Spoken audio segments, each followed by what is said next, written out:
It's time for Sully's College Football Page on 98.9 WXCO, online at WXCO.FM, mobile devices and Alexa by searching WXCO, and on the Civic Media app.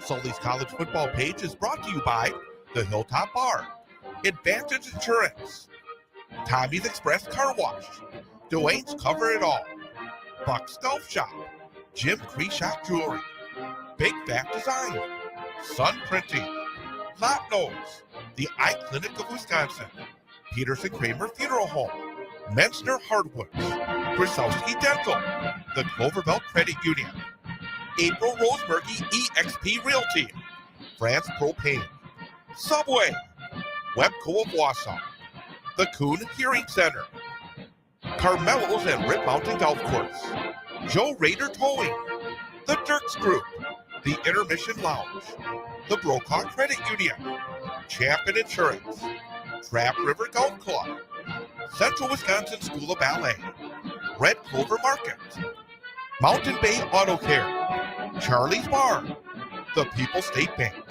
the Mint Cafe, North End Pub, and the Travel Leaders. It's time now for Sully's College Football Page on 98.9 WXCO.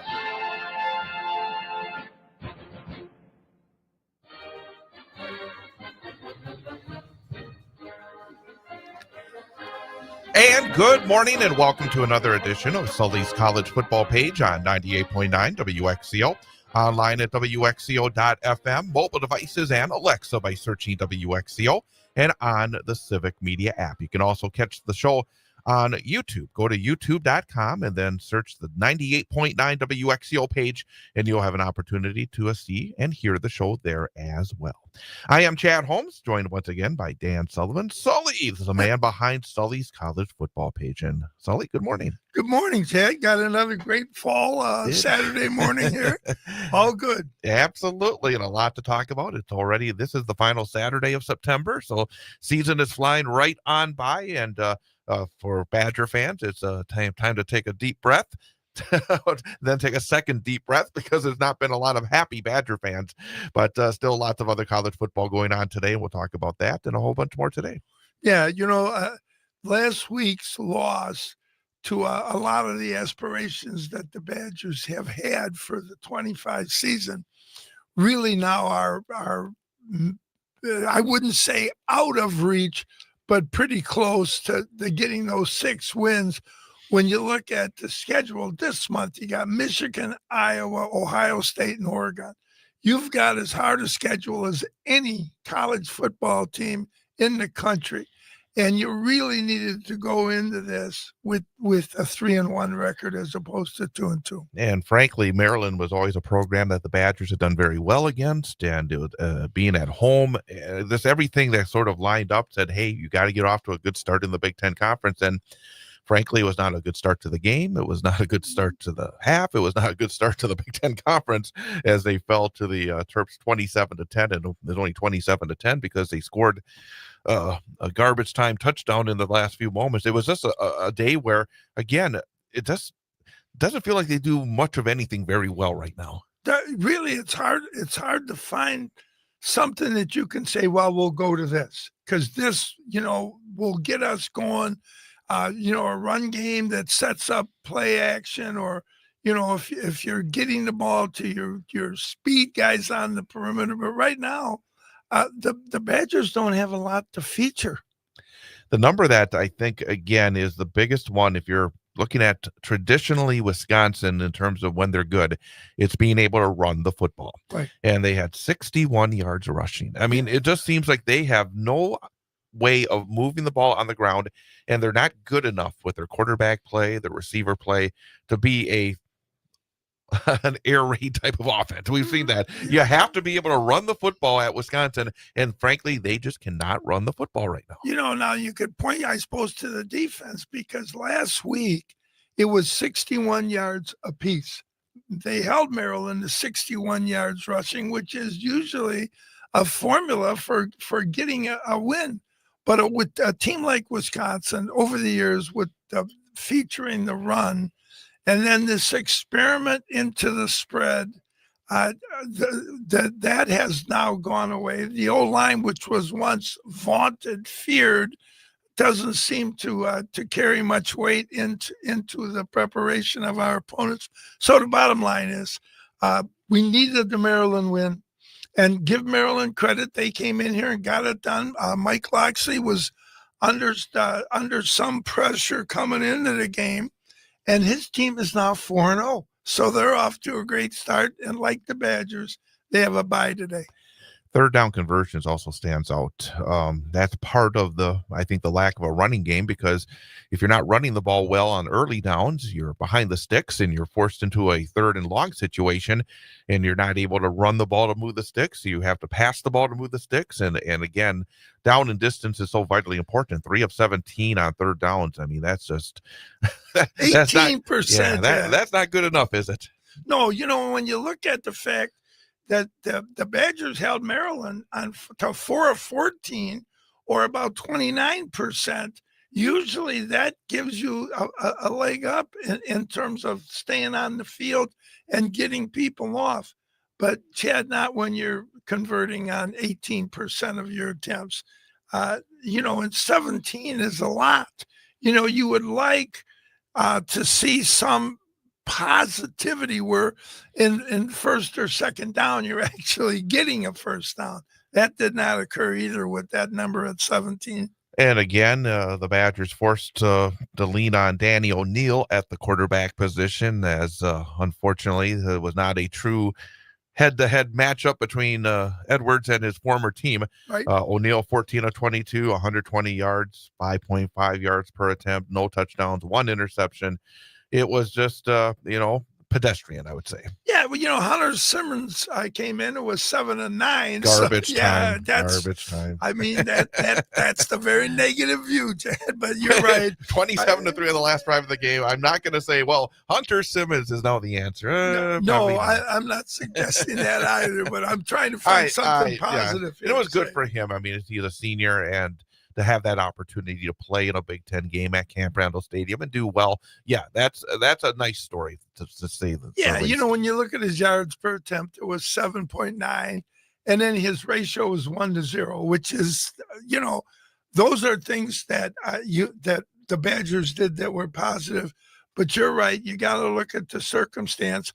Luxley's the kind of guy who's going to get people in at the end of the game, so as they're getting some actual game experience, and not be a big worrier about how they're going to look in the polls. Score one up for the simulator. The Vegas folks had the Badgers as nearly a 10-point favorite, but in the end, the simulator was correct, wasn't it? Yeah, the simulator. I mean, the Badgers, the analytics had them at 60.9% on ESPN that the Badgers would win the game.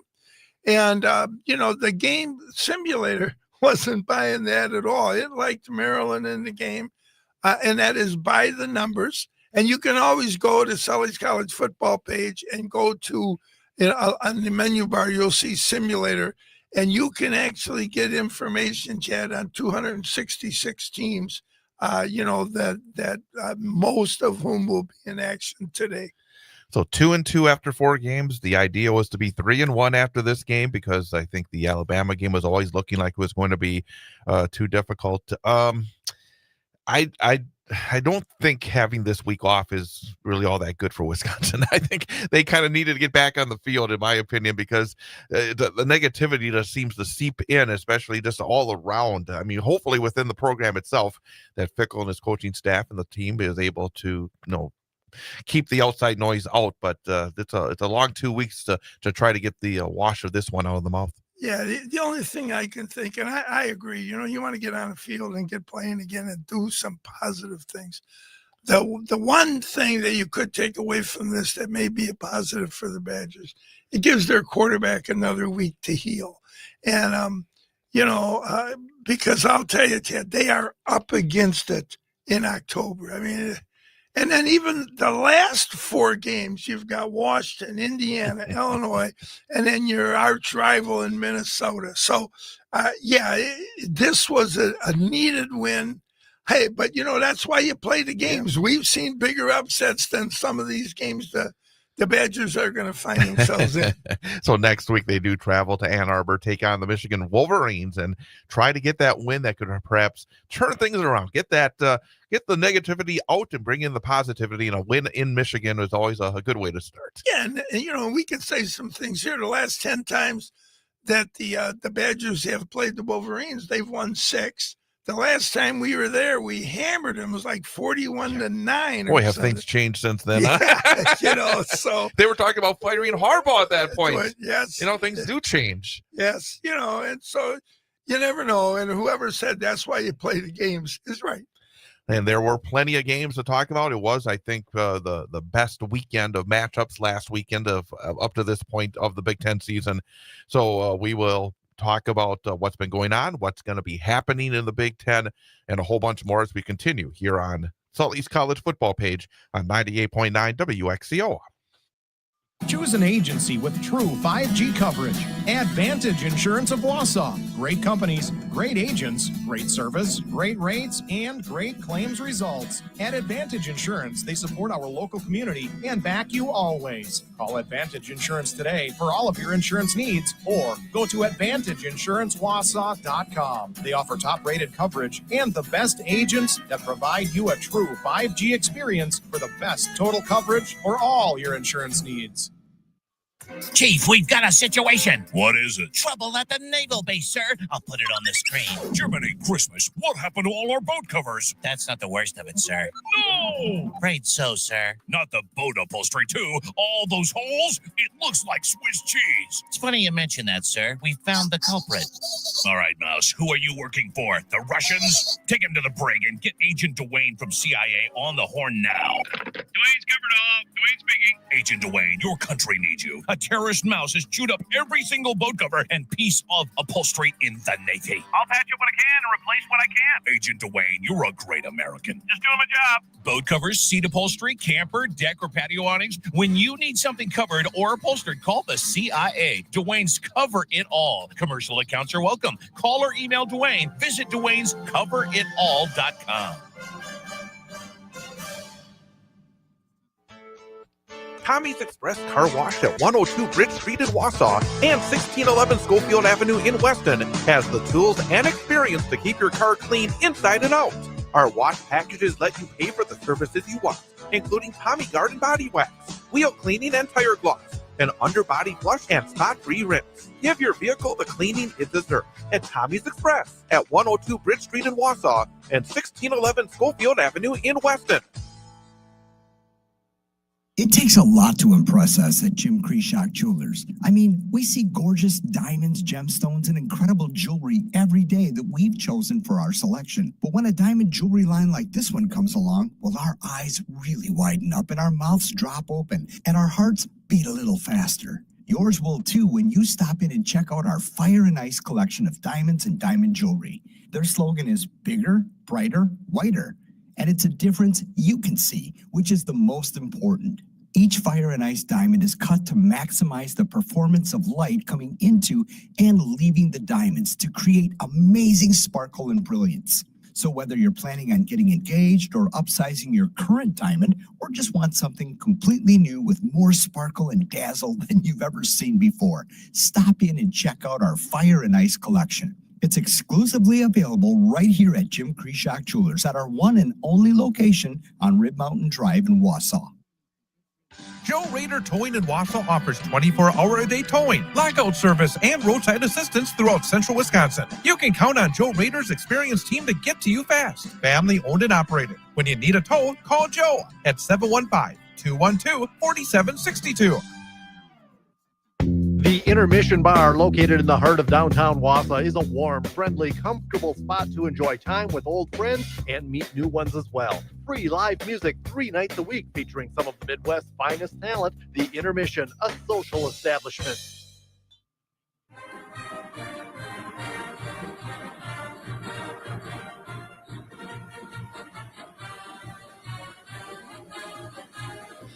And welcome back. It is Sully's College Football Page on 98.9 WXCO. WXCO.FM, mobile devices by searching WXCO, and on the Civic Media app, and on YouTube, youtube.com, and the 98.9 WXCO channel there as well.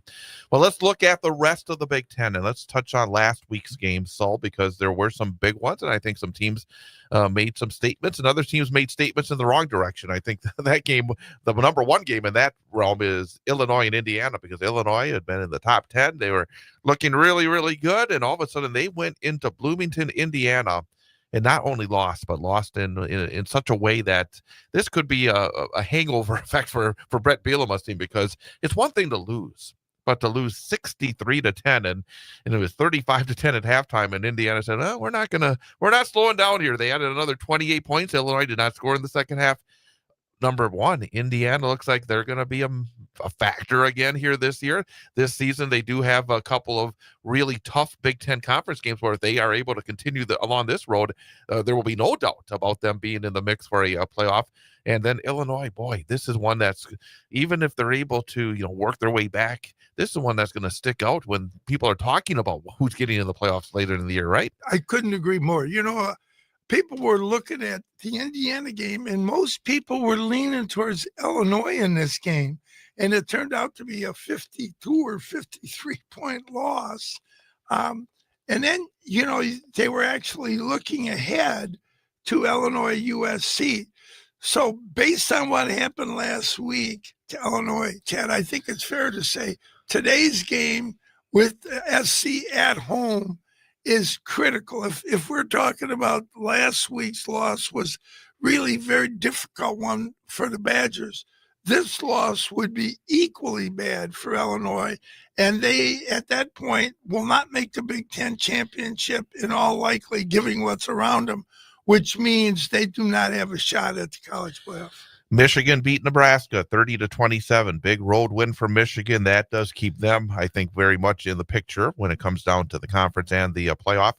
And for Nebraska, again, close but no cigars. They again lose to a ranked team. And I heard some incredible stat during the broadcast. I mean, I wish I had the number in front of me, but it's been like 20 or 30 straight games they've lost to ranked opponents. I mean, it's amazing that a program that's known for the tradition that Nebraska has not beat a ranked opponent in that many games. You're right, Chad. I think it's somewhere between 25 and 30, because I heard him say that same thing. Nebraska started that game. I don't know if you had a chance to watch. You were probably doing the game somewhere, but it started with Nebraska going right down the field and then stalling and turning the ball over inside the 5. Then they did a really good job stuffing Michigan. Michigan tried to roar at them, didn't work. Punted. They had great field position, came right back down the field, and didn't get anything again. That game easily could have been 14-0 in favor of Nebraska, but they let those moments slip. And against teams like Michigan, you get a break, you get an advantage, you got to take it, and they just haven't been able to do that. And I think that's part of the reason why we're talking about 0-25 against top 5 or top 10 teams. Purdue is now 2-2. They went to South Bend, and Notre Dame put up some big offensive numbers, 56 points all in the first 3 quarters, beat Purdue 56-30. Second straight week where Purdue's done some decent things against top competition, but just have not had any answers in terms of slowing down their opponent. No, Barry Odom is going to get that right. Purdue is going to be, and, to your point, with the amount of money and the NIL business and the portal, Purdue is probably not going to be a main player in the conference. But I'll tell you what, they get good enough players, and he is an excellent coach.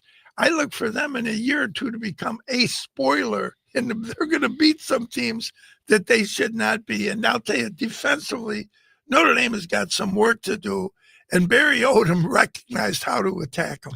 USC beat Michigan State 45-31. I mean, USC, the Lincoln Riley formula, score a lot of points, and hopefully it's a few more than your opponent. Outscore 'em, baby. It certainly worked that time. Michigan State hung around, but boy, I mean, when you have the offense that USC has been able to show, it seems like they're able to lean on that, but it can be a little bit of a thin, high wire act because it does put the pressure on that offense to score almost every time. Yeah, Jonathan Smith, another good answer in the Big Ten in a coaching hire. They were within one score in that game, late. And, true to form, Lincoln Riley, they go down the field and get another score and eventually win the game 45-31 or so. I don't have it in front of me, but yeah, 45-31. Okay. And I got to tell you, I was pleased, happy for Michigan State. I thought they played right with them. And clearly a year ago, that would not have happened. And Riley, same business on defense. You just don't get a sense that they're going to dominate anymore. And finally, the two rivalry games from the former Pac-12 and both Big Ten teams. Yes. And it shows right now. I think the gaps are going to. And I read an article about. It's number one. It's nice that they're still doing these games, but number two, it's just going to be more and more and more difficult for Washington State and Oregon State to compete because the financial disparity is going to get larger and larger and larger. And Oregon continues their really good start, 41-7 over the Beavers, who are now 0-4. And Washington State hung around with Washington for much of the game, but then a 28-0 fourth quarter allowed Washington to pull away 59-24. No surprises there in any of those games, but I think both Washington and Oregon continuing to say, hey, they're going to be a factor in the Big Ten. And I'll tell you, though, as a segue into the games today, both Washington and Oregon are up against it today. They've got great games. Washington at home, and then Oregon, in the big game of the day, although others would say Georgia, Alabama, and that's always hard to argue against. But nonetheless, I think you're right about Oregon State and Washington State. And Chad, I know I've said this to you before, so at some point I should shut up about it. But I thought when they realigned the Pac-12, they needed UNLV. They needed that team to come in. They elected, for whatever reason, to stay in the Mountain West. And I think for the newly formed Pac-12, which is kind of a group of five, the Mountain West, I know while Northern Illinois next year is leaving the MAC and they're going to go into the Mountain West. And there are like five teams from the current Mountain West that'll go into the Pac-12. But UNLV was a swing and a miss, Chad. They could have had their conference championship there. And I think that could have just given them a little more credibility. Absolutely. So let's kind of take a peek at where the conference is. Now you have very early. You got USC already has 2 conference wins. They're the only one that has that opportunity. Then you have Indiana, Maryland, Oregon, Iowa, Michigan, all 1-0. Ohio State, Penn State, Washington, Minnesota, UCLA have yet to play a conference game, which is, to the end of September. Yeah. And then you have Illinois, Michigan State, Nebraska, Rutgers, Purdue, Wisconsin, Northwestern. Man, there's a lot of teams. They're all 0-1. Very early, as we get to basically the month poll here. October is always the month where you kind of set things up for the push then in November to try to win a conference championship and then also make the playoff. But early on, who's been the most impressive team in your mind in the Big Ten Conference? And maybe who's been the least impressive in terms of where you expected them to be? Yeah, that's a good question. And I'm not sure. I thought that the Ohio State-Texas game was kind of this juggernaut battle.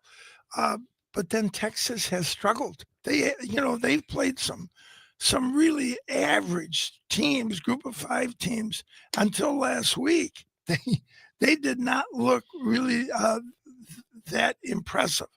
So Ohio State's win is a little diminished, but I'd have to say at this point, at least arguably, that's the Big Ten's best win. You could argue that. Oregon looks like they always look.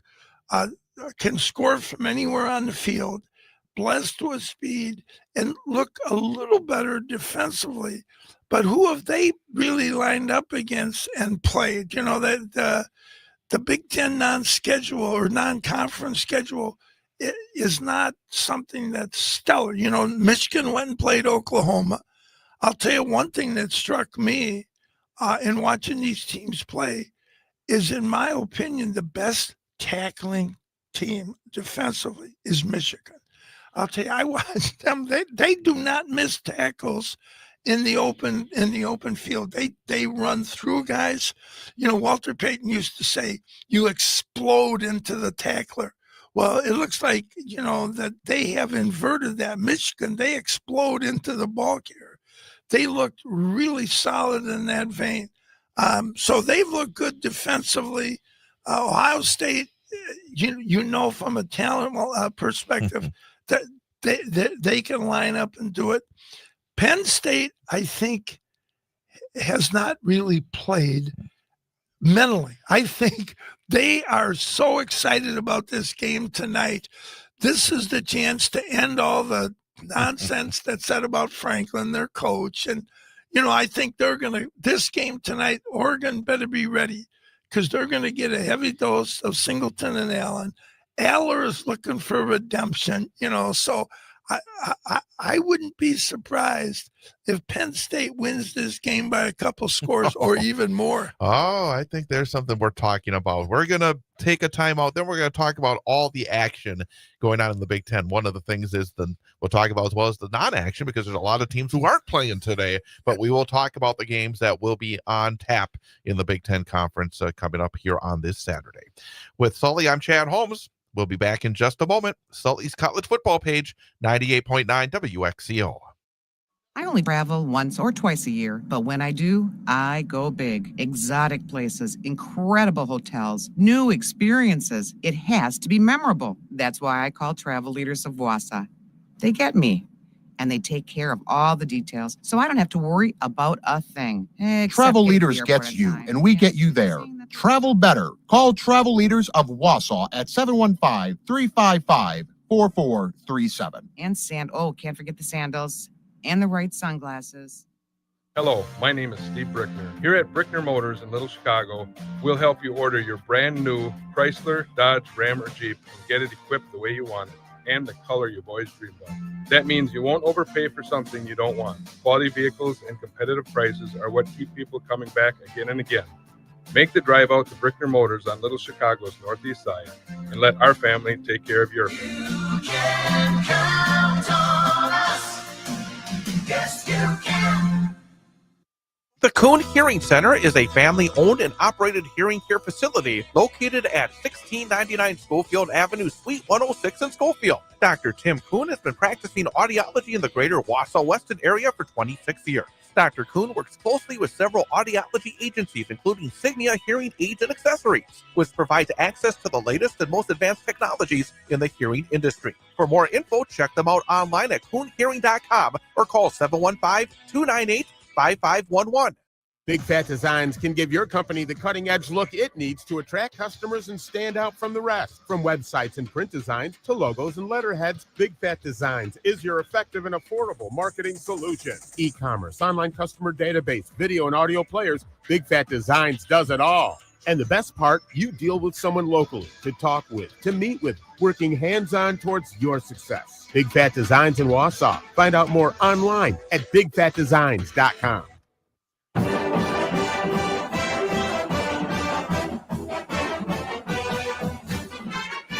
Sully's College Football Page on 98.9 WXCO, online at WXCO.FM, mobile devices and Alexa by searching WXCO, and on the Civic Media app and at YouTube.com and the 98.9 WXCO channel. With Sully, I'm Chad Holmes, and real quick, Sully, as well, we always have to remind people to check out the website because a lot of information there. I mean, different kinds of information. There's, if you just want to go to straight numbers, if you wanted to see scores, if you want to see rankings, if you want to do, again, as you talk about often, put in the numbers for these teams with the game simulator to see what happens. A lot of different activities that people can partake in at SullysCollegeFootballPage.com. And I got to tell you, thanks to Nick Sweeney, the guy who developed my website, I can now enter the red zone in about a half hour, which used to take me over 10 because it's 7 entries on O and 7 entries on D for 100 or 266 teams. Your head must explode after a while. Oh my God, it was The numbers are just flying around. Right. And so now it's a few clicks and I'm there. But anyway, my point being that the game simulator, now the red zone is caught up. It's flat out good. And then Nick outdid himself because he developed a way for me to download and then upload the games and all of those, in all that information. So I actually have time to watch games and do something other than secretarial stuff, Right. with with the site. So again, check out Sully's collegefootballpage.com later today and throughout the week as you follow college football action. Well, let's talk about some action.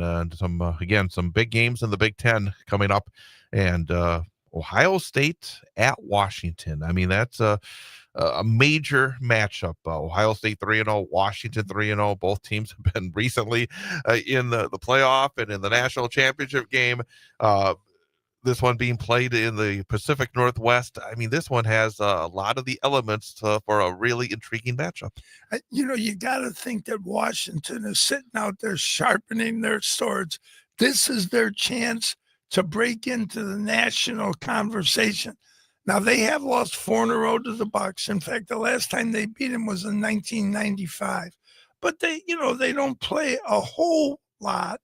And their last game was in the Rose Bowl, and that was a 28-23. My tears are forming because I remember when the Rose Bowl had the Big Ten and the Pac-10. The good old days. I do, and I wonder how long we're going to be before the Big Ten championship game is played in the Rose Bowl. I wonder how, you got those 4 old Pac-12 teams sitting out there, and they start to rotate it between Indianapolis.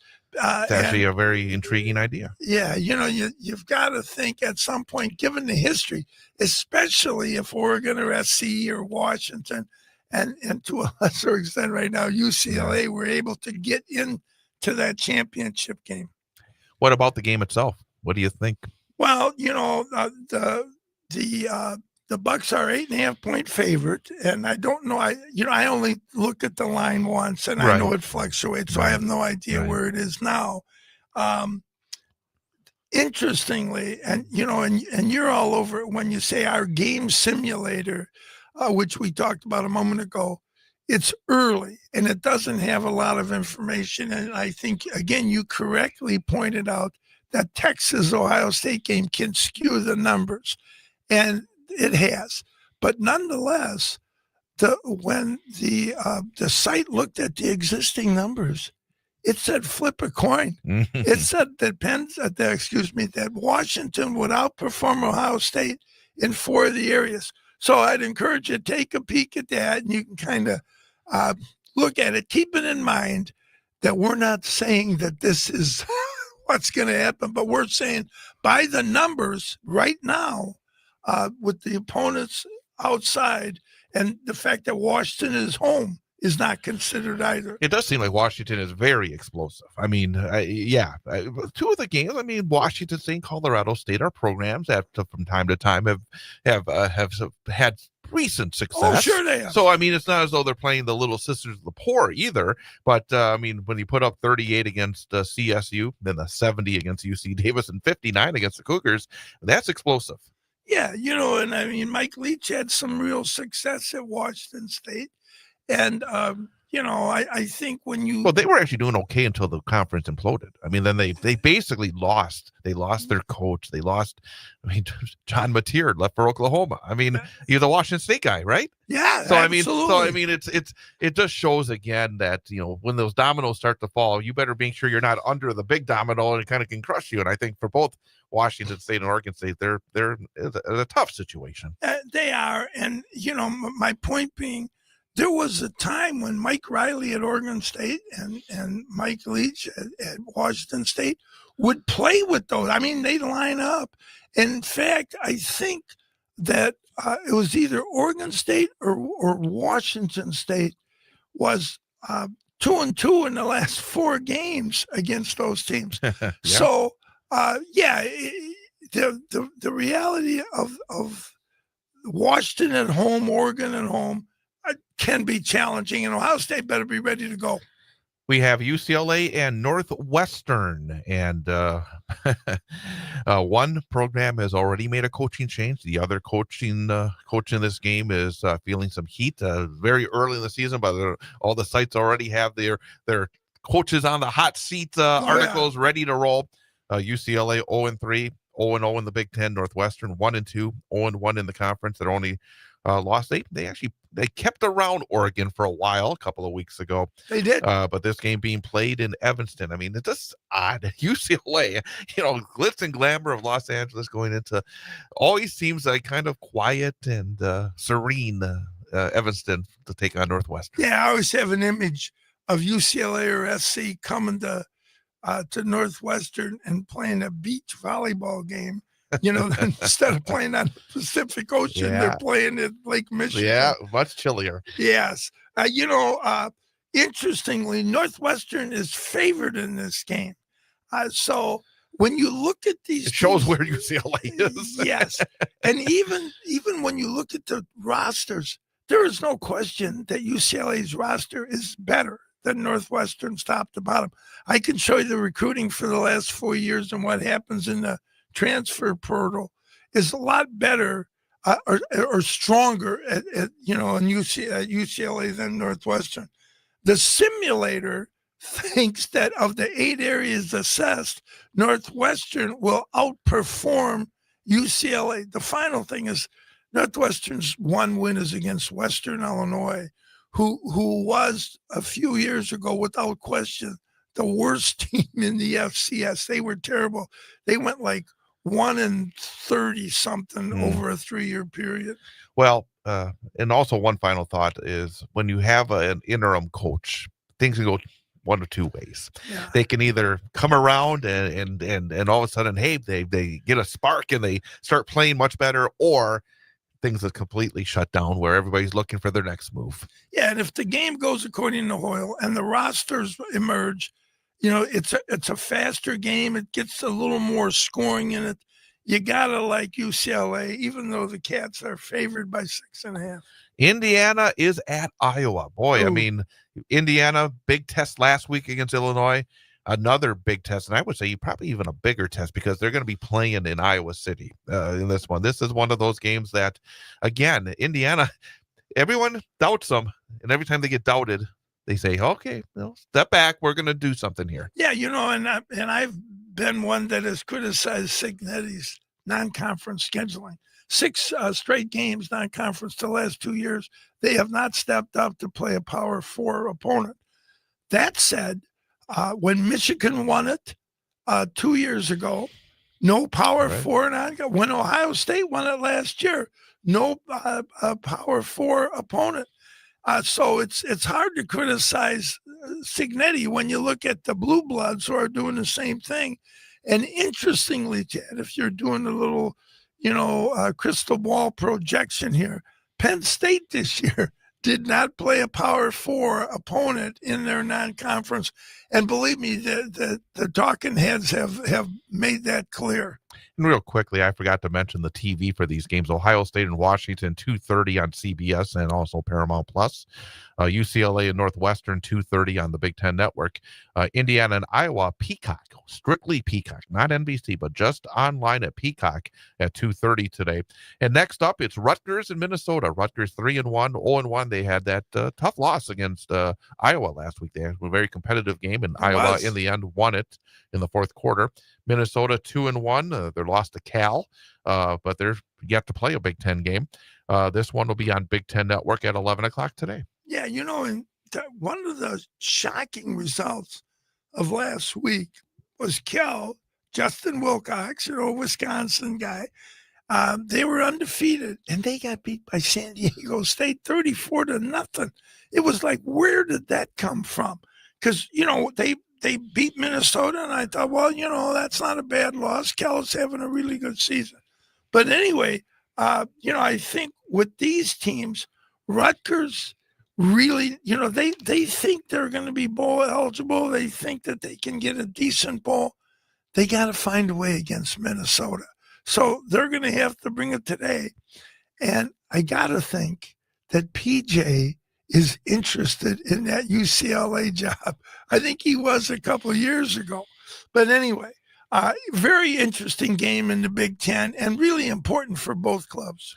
USC and Illinois. USC now 4-0, 2-0 in the conference. I mean, they have a chance. Again, they made the long trek to Purdue and got the win. They beat Michigan State last week, and now they can go to Illinois, get a big win. All of a sudden, maybe a team that was a little bit under the radar when it came to some of the powerhouses in the Big Ten. Well, you're going to have to start noticing them. But this is not an easy trip to Illinois. And Illinois, Bielema, you would expect his team to bounce back. You know, that it probably was an interesting week of practice, but I would be surprised if they don't come out and show a little bit more of that toughness that a Bielema team is known for. Yeah, and they have a very good quarterback in Huntwater. I think if they have any pride at all, they're going to see this as redemption, and the way back is definitely through SC. You know, their defense has got to step up. They can't try to outscore them. So they've got to play solidly on the defensive side.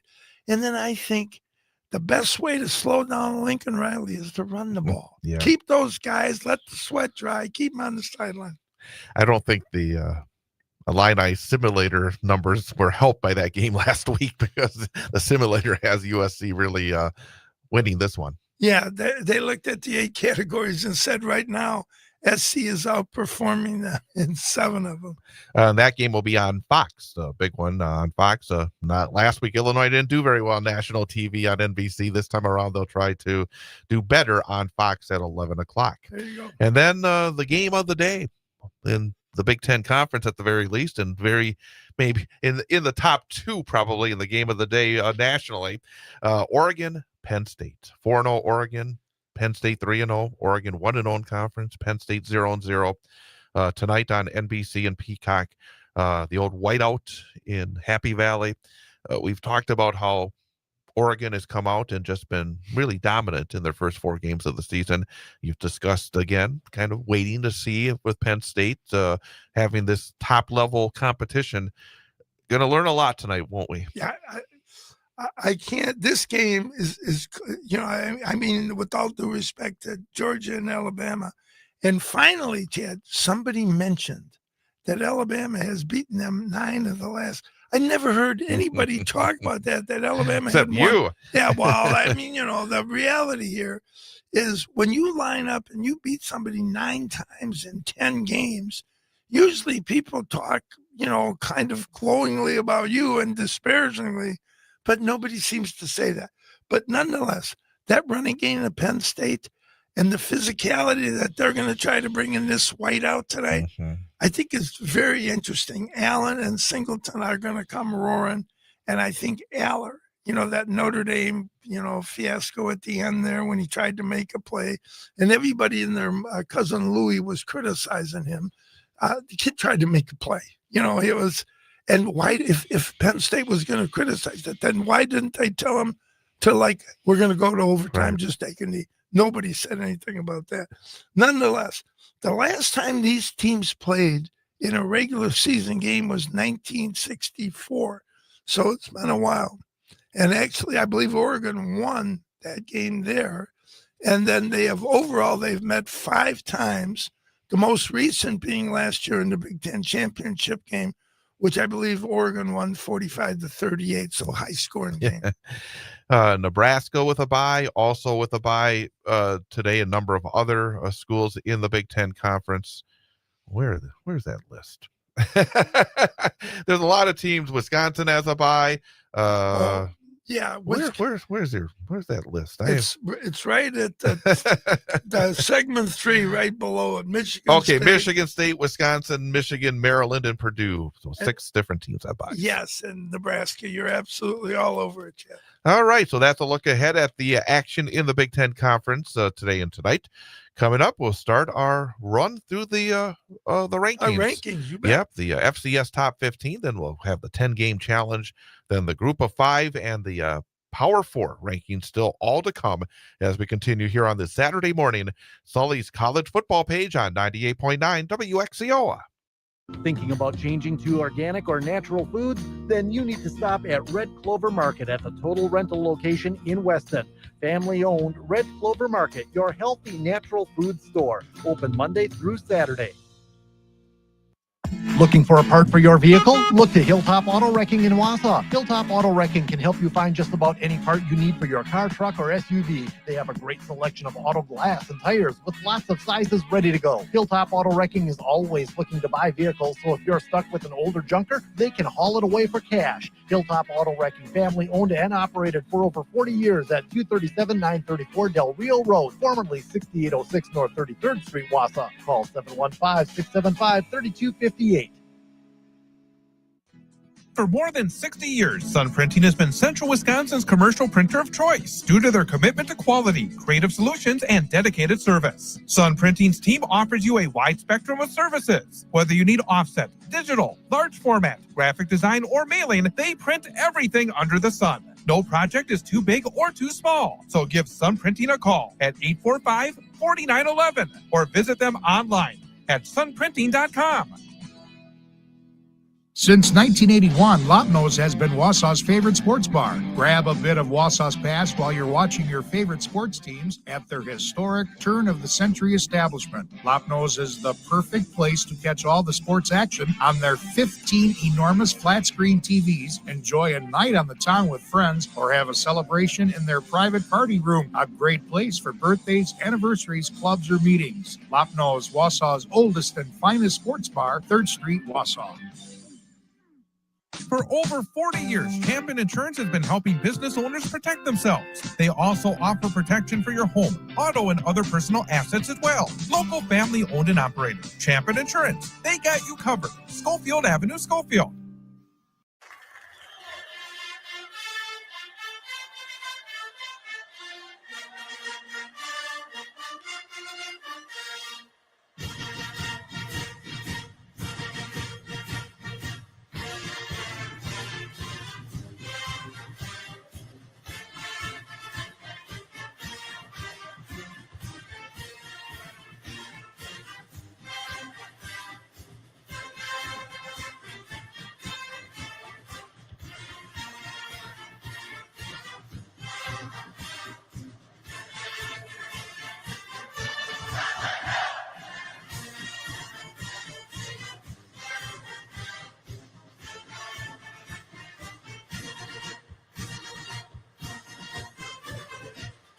And welcome back. It is Sully's college football page on 98.9 WXCO, online at WXCO.FM, mobile devices and Alexa by searching WXCO, and on the Civic Media app. And again, you can also catch us on YouTube at youtube.com.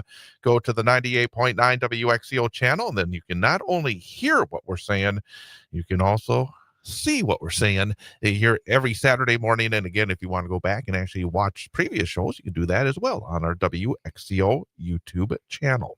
Again, I'm Chad Holmes along with Dan Sullivan and Coach. Yeah, you are Coach. A lot of years. I know. And so I'm not used to calling you Coach, but you're exactly right. How many years did you coach high school football? High school football. I know a lot more basketball, but you were on the football side for a while. Actually, with the basketball, it's about 27 years as an assistant and head coach.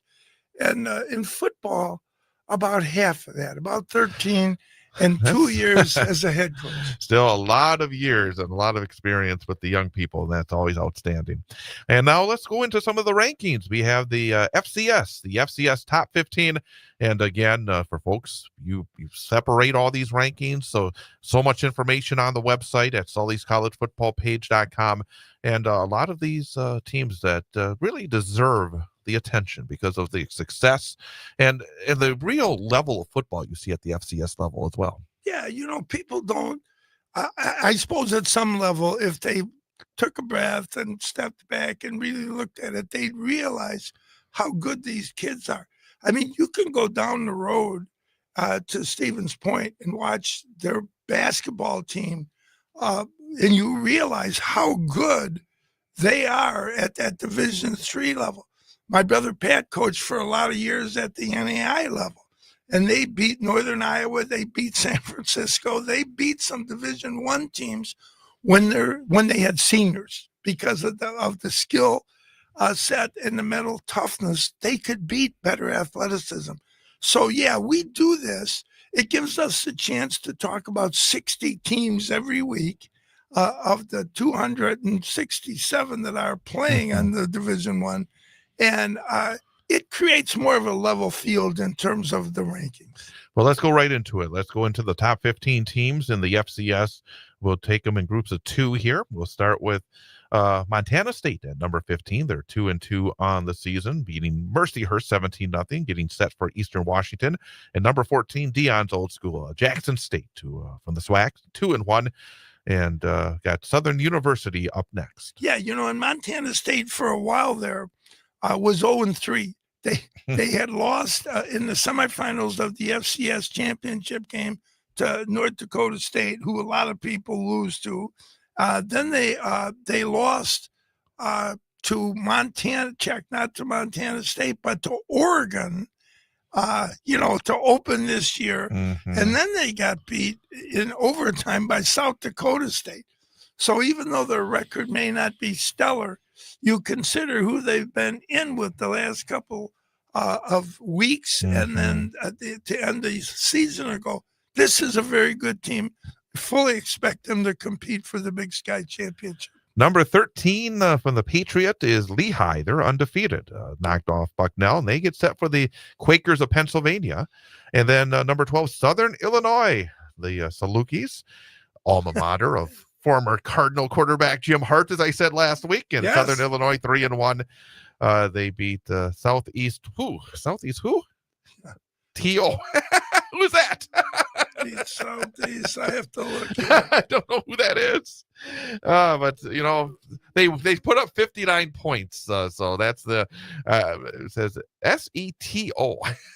I'm looking, but I don't see it yet. I will find out, but let's talk about Lehigh and Southern Illinois. Okay, yeah, because Lehigh is playing. The Ivy League does not start until week 4. They go 3 weeks without playing. So they started in last week, including week 0. Southeast Missouri. Oh. SEMO. So I figured it out. Okay, yeah, if I could, I can't find it. The T should have been an M, and then we would have known for sure. That's a typo. Okay, yeah. Oh, I see it. There it is. Yeah, Southeast Missouri. But continue. Okay. I want to make sure because I was starting to wonder myself. So. Yeah, well, and then I'm looking, but I'm not seeing that. That's what Knight used to say about his players. Yeah. Anyway, Lehigh is out of the Patriot League, and a lot of people wouldn't know this yet, but the Patriot League has a great rivalry with the Ivy League. So like Lehigh will play Yale, and Harvard will play Lafayette, and Holy Cross is in that league. And so it's really a very, very good league. And Lehigh has, as we said a week ago, they are in the longest rivalry in college football with Lafayette. Absolutely. Then at number 11, it is Youngstown State. They defeated Towson in a tight 131-28. They're 3-1 from the Missouri Valley Football Conference. And then Tennessee Tech, 3-0 on the season. And they get one of those in-state rivalry games coming up against Tennessee State. Yes, and I noticed that Tech is 32-point favored in that game. Now, Tennessee State is an HBCU school. And the coach there a year ago was Eddie George, the great running back from Ohio State. He now has moved to Bowling Green, and he's doing good work there so far. They've either won or been competitive in every game they played. So Tennessee Tech has the advantage, I think, here in this particular game. And then we talked about Youngstown State, and they beat Towson.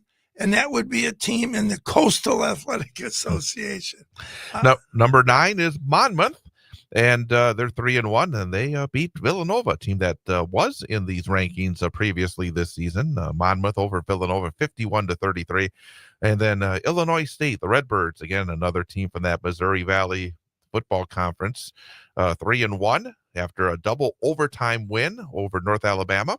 So big win, a couple of significant wins for those two teams. Yeah, well, I was a little surprised. Not so much that Monmouth beat Villanova, but by the score, 51-33. That surprised me, the separation there. They put about as many points up against Villanova as Penn State did. Yeah, well, it sounded a little bit like a basketball score. Well, then Villanova should have been right in their comfort zone. Yeah, absolutely. In Illinois State, North Alabama's relatively new to that. This may be their third year.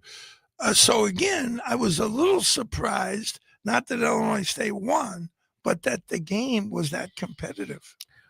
Number 7, West Georgia, 3-0 after beating Eastern Kentucky 33-12. They have Southern Utah coming up next, and then Montana again. The Grizz from the Big Sky.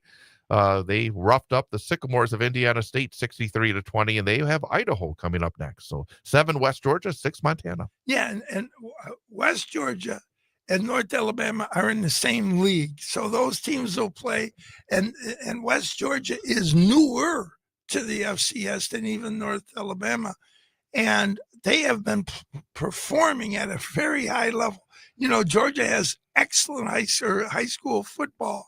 And, when you get the leftovers there, they're still pretty good. And so not surprising on either of those teams. And, of course, Montana has the great history. Rhode Island still undefeated, 4-0 after beating Long Island. Rhode Island and Long Island, but Rhode Island beat Long Island 28-7. And they have a MAC team coming up, Western Michigan. And number 4, Presbyterian, also 4-0. And they kept going up and down the field, beating Bluefield of Virginia 76-3 as they get set for Morehead State. Yeah, Bluefield is a Division II team. And this and I want to say real fast before you jump in, we talk about how many different schools and teams that we talk about on this program each and every week. In all the years, I don't think we ever talked about Bluefield until today.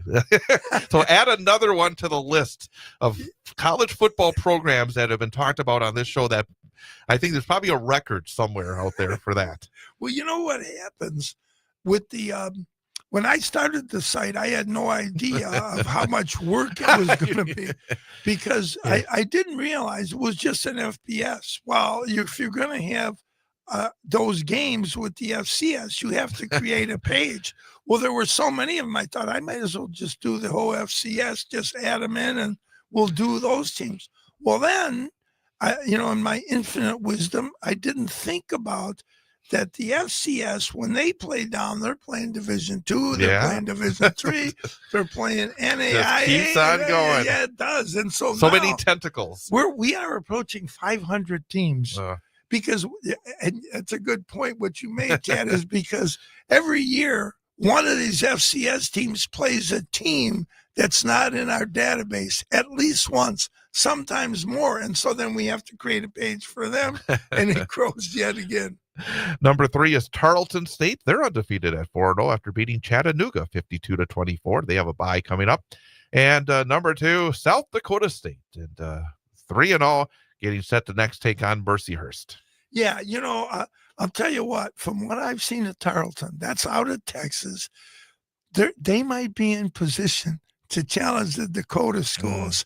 Athletically, they recruit, pretty well. When you look at the large list, they'll be in front of some group of 5 teams.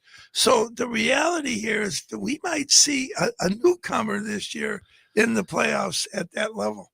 And number 1, North Dakota State. And they had a bye week, and they have one of those rivalry games. When those Dakota teams get together, they're always very interesting. They have not South Dakota State coming up. They have South Dakota coming up. But we've heard about South Dakota having some good teams as well. Look at last year, South Dakota made the Final Four. Yeah. I want to say Missouri State beat them, and then North Dakota State beat South Dakota State. And the question was, where's North Dakota? And that's probably what their coach is being told a lot. Yeah, you can bet. And they had a winning record.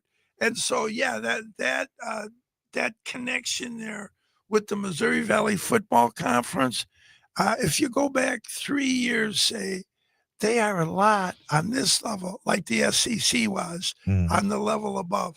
Because I'll tell you, when they play against the Big Sky or the Coastal or the SoCon, who has lost so many teams to the FCS that they've kind of slipped a little bit in terms of being the same level of power conference.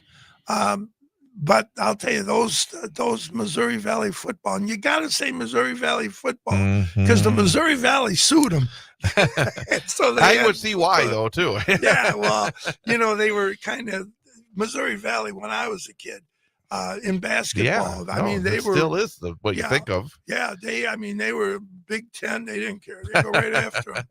So that is the FCS Top 15. Again, you can get the information on those schools and a whole bunch more by going to Sully's collegefootballpage.com.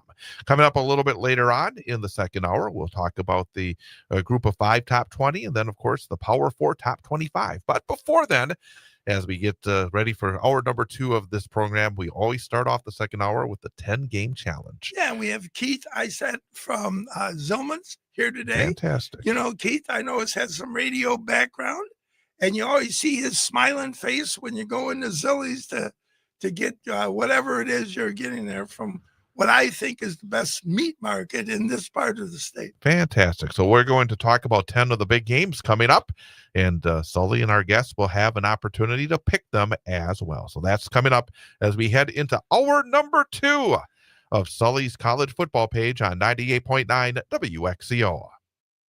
Buck Welsh has been working in the golf business since 1976, became a PGA member in 1984, and has been teaching for over 40 years. His philosophy has always been to work with the individual golfer, building on the way they do things and making them better with what they have to work with.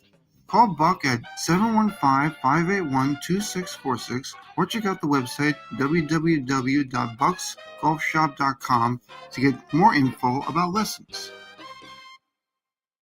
Eye Clinic of Wisconsin believes that clear vision and hearing are priceless. Eye Clinic of Wisconsin is equipped to handle all your eye and hearing care needs. When you need specialty and surgical eye care, why not work with the best? Let the team of professionals at Eye Clinic of Wisconsin see you. Eye Clinic of Wisconsin has 7 convenient locations that include Wausau, Amtigo, Medford, Merrill, Rhinelander, Stevens Point, and Wisconsin Rapids. Visit their Facebook page or website at www.eyeclinicwi.com. Eye Clinic of Wisconsin, one vision, yours. As a proud member of the Wausau Marathon, Edgar, and Athens communities, Peterson Kramer Funeral Home has built a reputation for having a deep commitment to personal service. When you need compassionate concern and expert guidance day or night, Peterson Kramer Funeral Home is the one to call. You can trust them to take care of every detail at a time it matters most. Located in Wausau, Marathon, Edgar, and Athens, Peterson Kramer Funeral Home, friends you've trusted and depended on since 1914. Krasowski Dental offers the most effective cosmetic and neuromuscular dentistry procedures and treatments. When you walk through the doors, you'll experience an incredibly comfortable and pleasant atmosphere where you'll be treated like family. Krasowski Dental offers 24-hour emergency service and care so you don't have to wait, and offers many of the newest dental technologies and perks to make your dental experience comfortable and less stressful. Schedule your appointment now with Krasowski Dental, North 17th Avenue, Wausau. Don't you just love a good football game? Don't you just love a new car or a new truck or a new motorcycle? And don't you just love saving money? Then you'll love Clover Belt Credit Union, your go-to team for saving money with a great rate vehicle loan. Great rates are what make Clover Belt the leader in vehicle loans. Cars, trucks, motorcycles, ATVs. If it's got a motor and it rolls on wheels, Clover Belt Credit Union has the great rate financing you want. Give us a call and we'll get your great rate loan rolling. Clover Belt Credit Union, your team for great rates. The Dirks Group started in 1999 as an alternative to traditional IT service providers. From the start, they focused on customized solutions for the needs of each client. Today, they serve over 400 customers from locations in Wausau and Eau Claire. Go to dirksgroup.com for more information. Charity's Bar in Marathon City. Great food, great service, a great place to meet friends. Come on down and watch the game or just hang out. It's Charity's Bar on County Road and in Marathon City. Witness the difference at Newman Catholic Schools, where education is embraced by the Christian faith and students are held to a high standard of academic excellence. Schedule a tour and learn what it means to be a Newman Catholic Cardinal. Visit NewmanCatholicSchools.com to learn more. WXCO 1230 AM, W255DN Wausau, streaming at bullfallsradio.com.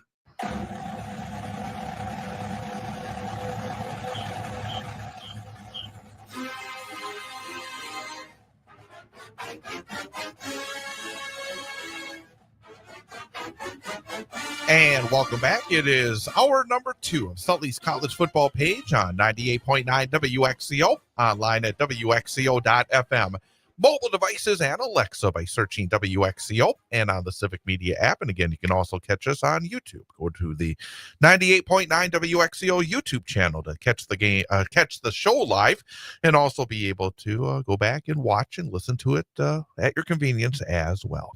With Sully, Dan Sullivan, I'm Chad Holmes, and every time that we start the second hour, Sully, it's time to put on the thinking caps. It's time to go head to head. It's time to have a battle. It's the 10-game challenge. And there's a reason why I don't keep track of my record. Hey, today we have Keith Isat, who is representing Zillman's. Pat Zillman, the owner, and I understand we're in transition here to a sale, but his family has run that for many years. And a couple things I'd mention quickly about Pat. He has always been very supportive of high school athletics here and done radio spots to make sure the kids are getting their propers for all the work they do. And then Pat played at Maryland. He played at this level. Really? Oh, yeah. He told me he lined up a couple times against Lawrence Taylor. Oh, wow. Yeah. So, yeah, back the old ACCs. LT was at North Carolina. Yeah. And then, of course, you see Keith whenever you go. I don't think I've ever gone in there, Keith, in the last year or two. I don't see your smiling face there. And we're very appreciative of what Zillman has done in the community, and certainly the sponsorship for our show is greatly appreciated. Tell us a little bit about what you do over at Zillman's. Oh, nice to meet you, Chad. Absolutely. Sully, I've been seeing you for a long time. Too long. Yeah. Yeah, too long.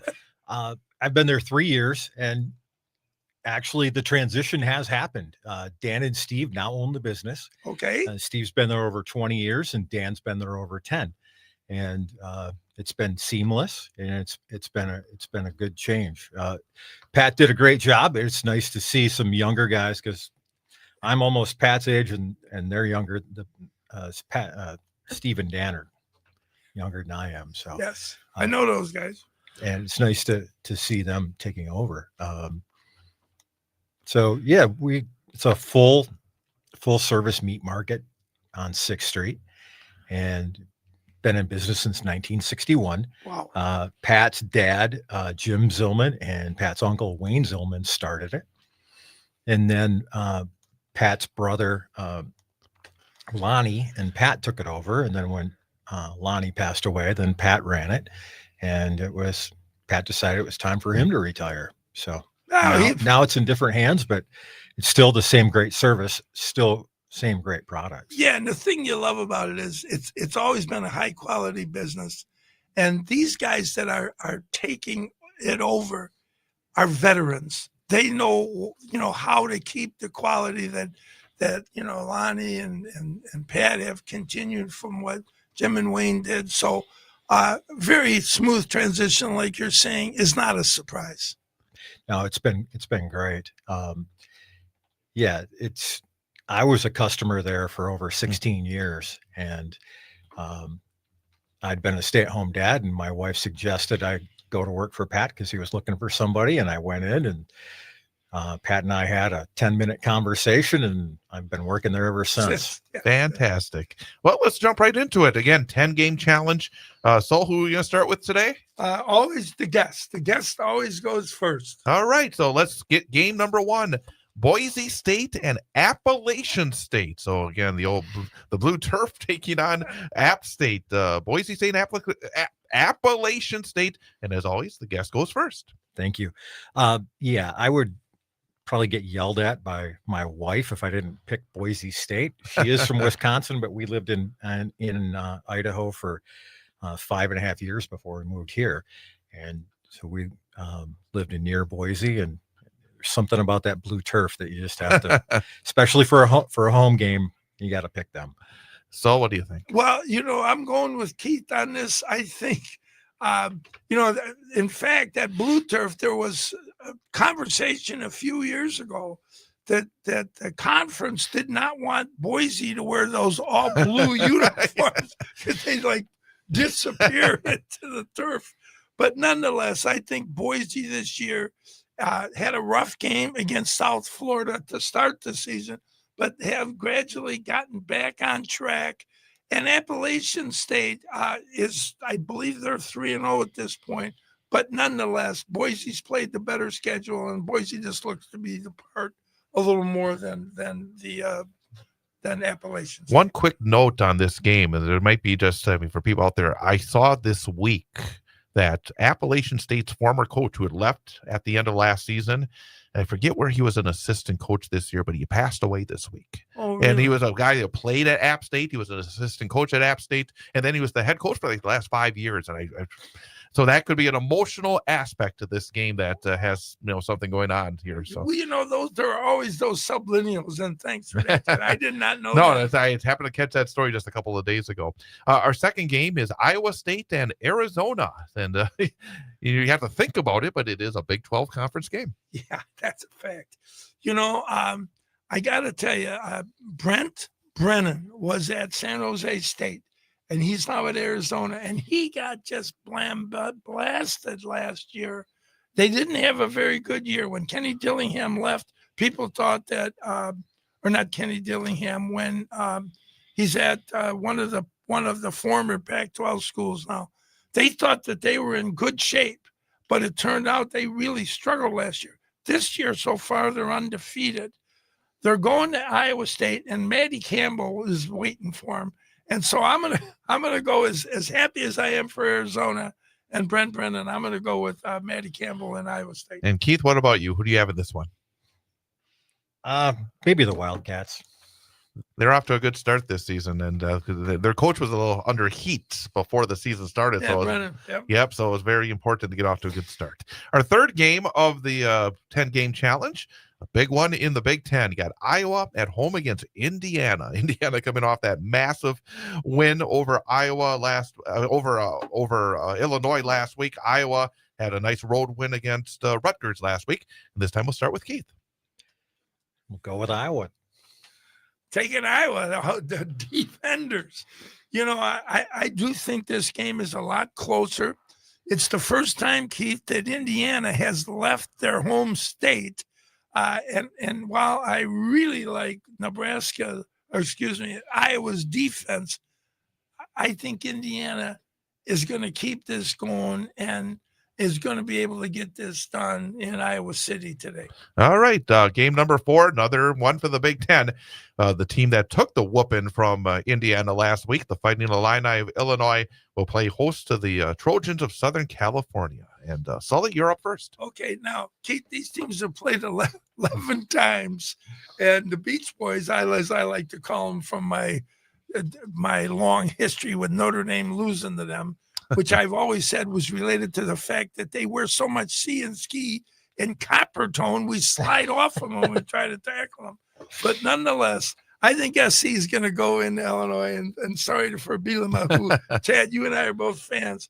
I don't think they're going to get it done against the Trojans today. What about you, Keith? Do you agree or disagree with Sully? I'll have to agree with him. He knows what he's talking about. Oh, please, you can't be saying that. His head is big enough as it is. All right. Okay, here's our 5th game, and oh boy, it's Notre Dame, because Sully always has to have the Fighting Irish in there. Notre Dame and Arkansas, but I know, Sully, you're a fan of of Sam Pittman as well, the Arkansas head coach. But we'll start. We're gonna let Keith get the first jab at this Notre Dame Arkansas game. I'm going to take Notre Dame because I know that's really what he wants to take, but I'm kind of thinking he might go for Arkansas on this one. Oh, come on. No way. Not in a million years. Keith, you got a crystal ball. I think you're – look, I am always with Notre Dame. That I grew up, I mean, we didn't have a TV when I was younger, and we'd listen to the radio in the kitchen, the Irish games. Paul Hornung was playing for Notre Dame. Wow. But nonetheless, Sam Pittman, Arkansas should be 4-0. They fumbled going in. They were down 41-35 to Ole Miss. They could have scored there. Last week, they got beat by Memphis, our number one team in the group of 5, again on a fumble. I don't think Notre Dame's defense could stop us. I think the three of us could, we could get some points against them. So sadly, I'm going with Arkansas, Keith. I can't remember you ever picking against Notre Dame.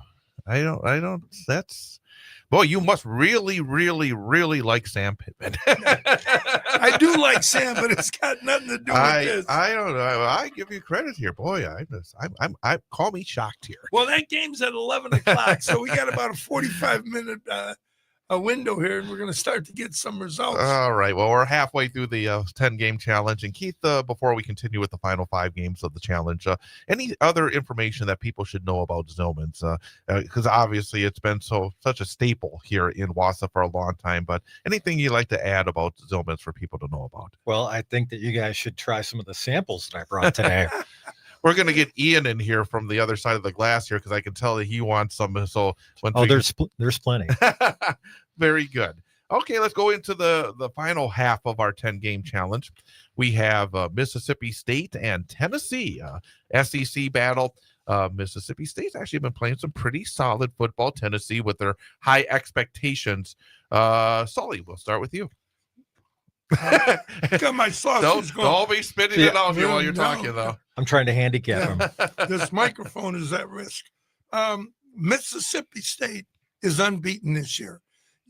Jeff Levy's there, struggled a year ago, so you're really happy for him. And, I think back to when Danny Mullen had them ranked number 1 for about a week or so. Best week in their history. I'd agree. Tennessee is just too strong for them. Tennessee's going to get that offense running at a very high speed. And I just think, Keith, they're going to overwhelm Mississippi State. And Keith, what about you? What do you think? I was looking at your numbers. I'm going to have to disagree with you. Okay. Oh, MSU, huh? Those cowbells are going to be going.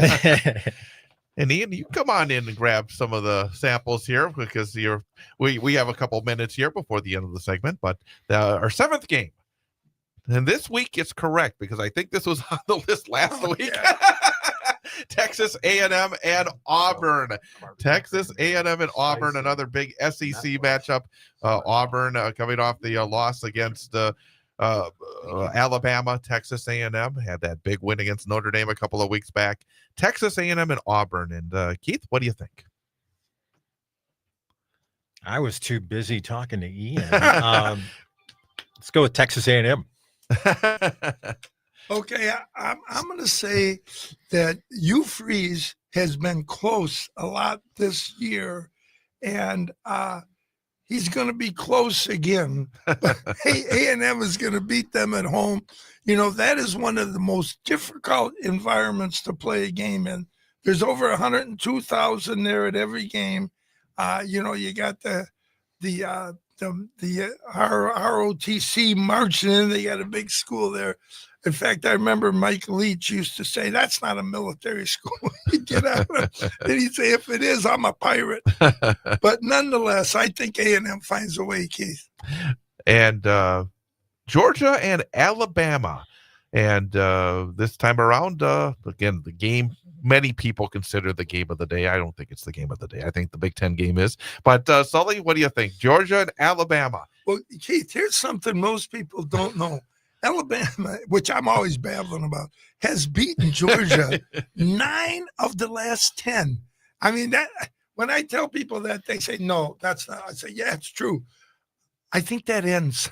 I think that ends tonight. I think Georgia has heard enough of that.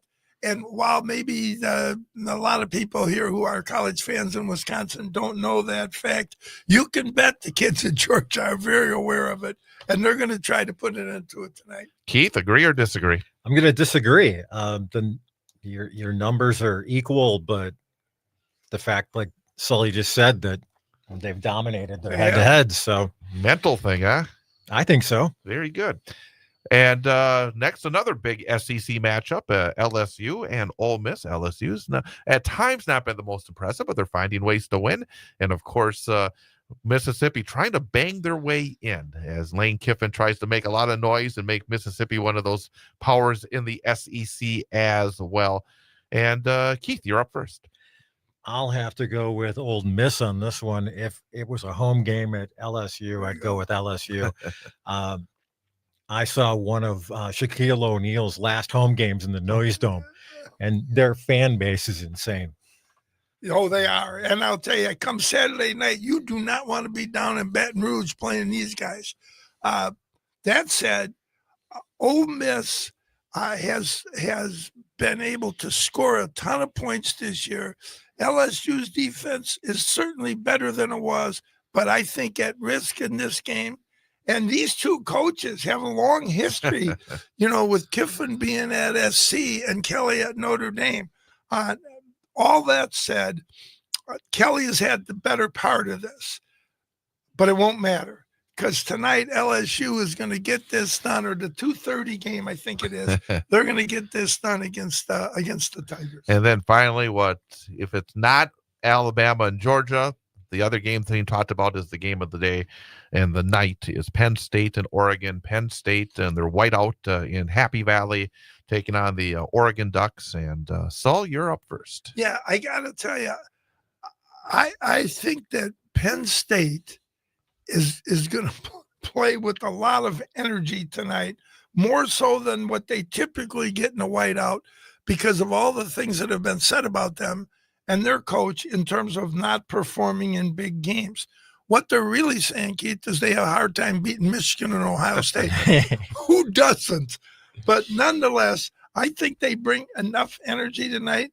And I think I would not be shocked if this game resembled what Ohio State did to Oregon last year in the playoffs. And Keith, your final pick. I was going to go with Oregon, but Sully convinced me to go with Penn State. Oh, geez. Going with the Lions. You're giving him way too much respect here. Keith, you've never seen my record in these picks. But there you have it, the 10 games that really are some of the biggest games going on today and tonight.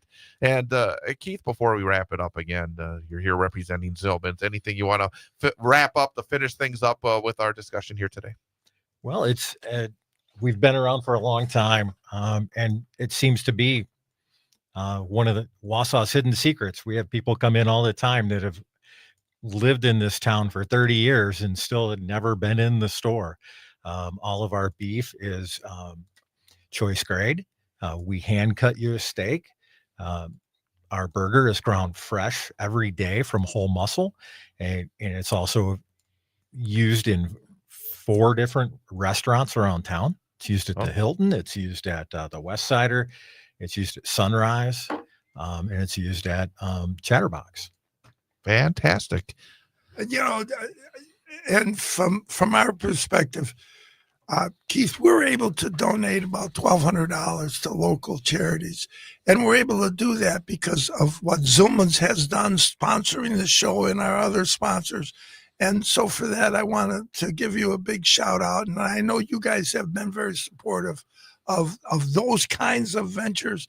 And then you've done a great job in supporting the high school athletics here in town. So thank you for both. Yeah, you're welcome, Sully. Thanks for having me today. And Keith, I hope you beat him. He says that. Well, thanks, Chad. What do I win if I do? Yeah. What does he win, Sully, if he does? Listen, if I was paying on this, I'd be broke by the number of losses I'd have. Thanks again, Keith, for joining us. You're welcome. We're going to take a time out, go back into the rankings. We'll have the group of 5, top 20 coming up next here on Sully's college football page on 98.9 WXCO. Where did the good old days go? From going to the old A&W drive-in to cruising the strip in town, all things change. Some things stay consistent. For almost 75 years, Redant Insurance in Rib Mountain has been providing quality service to its customers. One of the oldest agencies in the area. Your family and neighbors come here. Now it's your turn. Call 715-845-9204. Click redantinsurance.com or stop by 227501 Rib Mountain Drive. Redant Insurance Agency, our family helping yours. Tommy's Express Car Wash at 102 Bridge Street in Wausau and 1611 Schofield Avenue in Weston has the tools and experience to keep your car clean inside and out. Our wash packages let you pay for the services you want, including Tommy Garden Body Wax, wheel cleaning and tire gloss, an underbody flush and spot-free rinse. Give your vehicle the cleaning it deserves at Tommy's Express at 102 Bridge Street in Wausau and 1611 Schofield Avenue in Weston. Kemp Service Center was established in 1951 and to this day is still family owned. That's 70 years of serving the Wausau area with the best in auto and truck repair. Kemp certified mechanics service all makes and models, including imports. Don't wait to the last minute to get your oil changed. Kemp's can get the job done in no time. Kemp Service Center is open Monday through Saturday at the corner of North 6th Street and East Wausau Avenue in Wausau. You don't have to choose between personal, hometown service, and the latest banking technology. Brokaw Credit Union has it all. Whether you're looking to finance your first home, grow your savings, or get a new set of wheels, we're here to help. Check us out at brokawcu.com. It's hard to find great Italian food in Wausau unless you're familiar with Carmelo's Italian Restaurant. Established in 1986 by the Oliva family, 3 generations still strive to provide a family atmosphere and fine dining experience. Carmelo's is proud to serve authentic Italian made with fresh ingredients. Their recipes have been handed down from generation to generation. Reservations are recommended Tuesdays through Sundays, and they are closed on Mondays. Carmelo's Italian Restaurant, located at the base of Granite Peak on North Mountain Road, Wausau. Check them out at carmelositalian.com.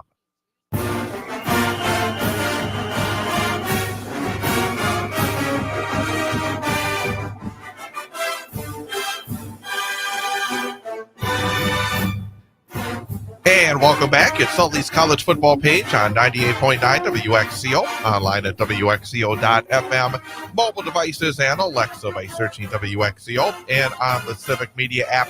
And again, you can also join us on YouTube, youtube.com, 98.9 WXCO channel. With Sully, I'm Chad Holmes. And again, time to talk about a lot of college football teams that are doing very well. We'll start with the group of 5. We'll talk about the Power 4 in the next couple of segments, but group of 5, and it's interesting. And I don't know, was this you fooling with these rankings? But the 2 teams, 20 and 19, both from New Mexico. You got New Mexico State and New Mexico, and they are playing each other as well. So it all comes together here. You know, I noticed that.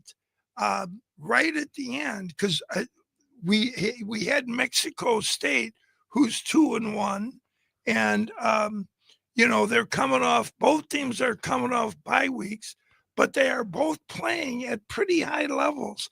And so today's game, it just worked out. I guess is what I'm saying in a long-winded way. That it just came out that way. And I'm gonna make a prediction here. Okay. The coach of New Mexico is Jason Eck. Yes. And he is a Badger.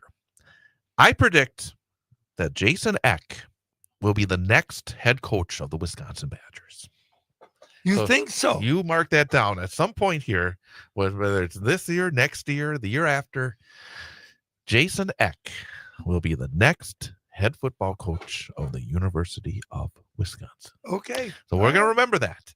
Now, if I'm wrong, I'll admit it. But if I'm right, I'm going to have a big celebration on this very program. Well, you know, if they are, you know, if they're looking to change, and right now, I predict real as well that no matter who it is, it's going to be they're going to go back to the Badger tree, the Badger Barry Alvarez tree.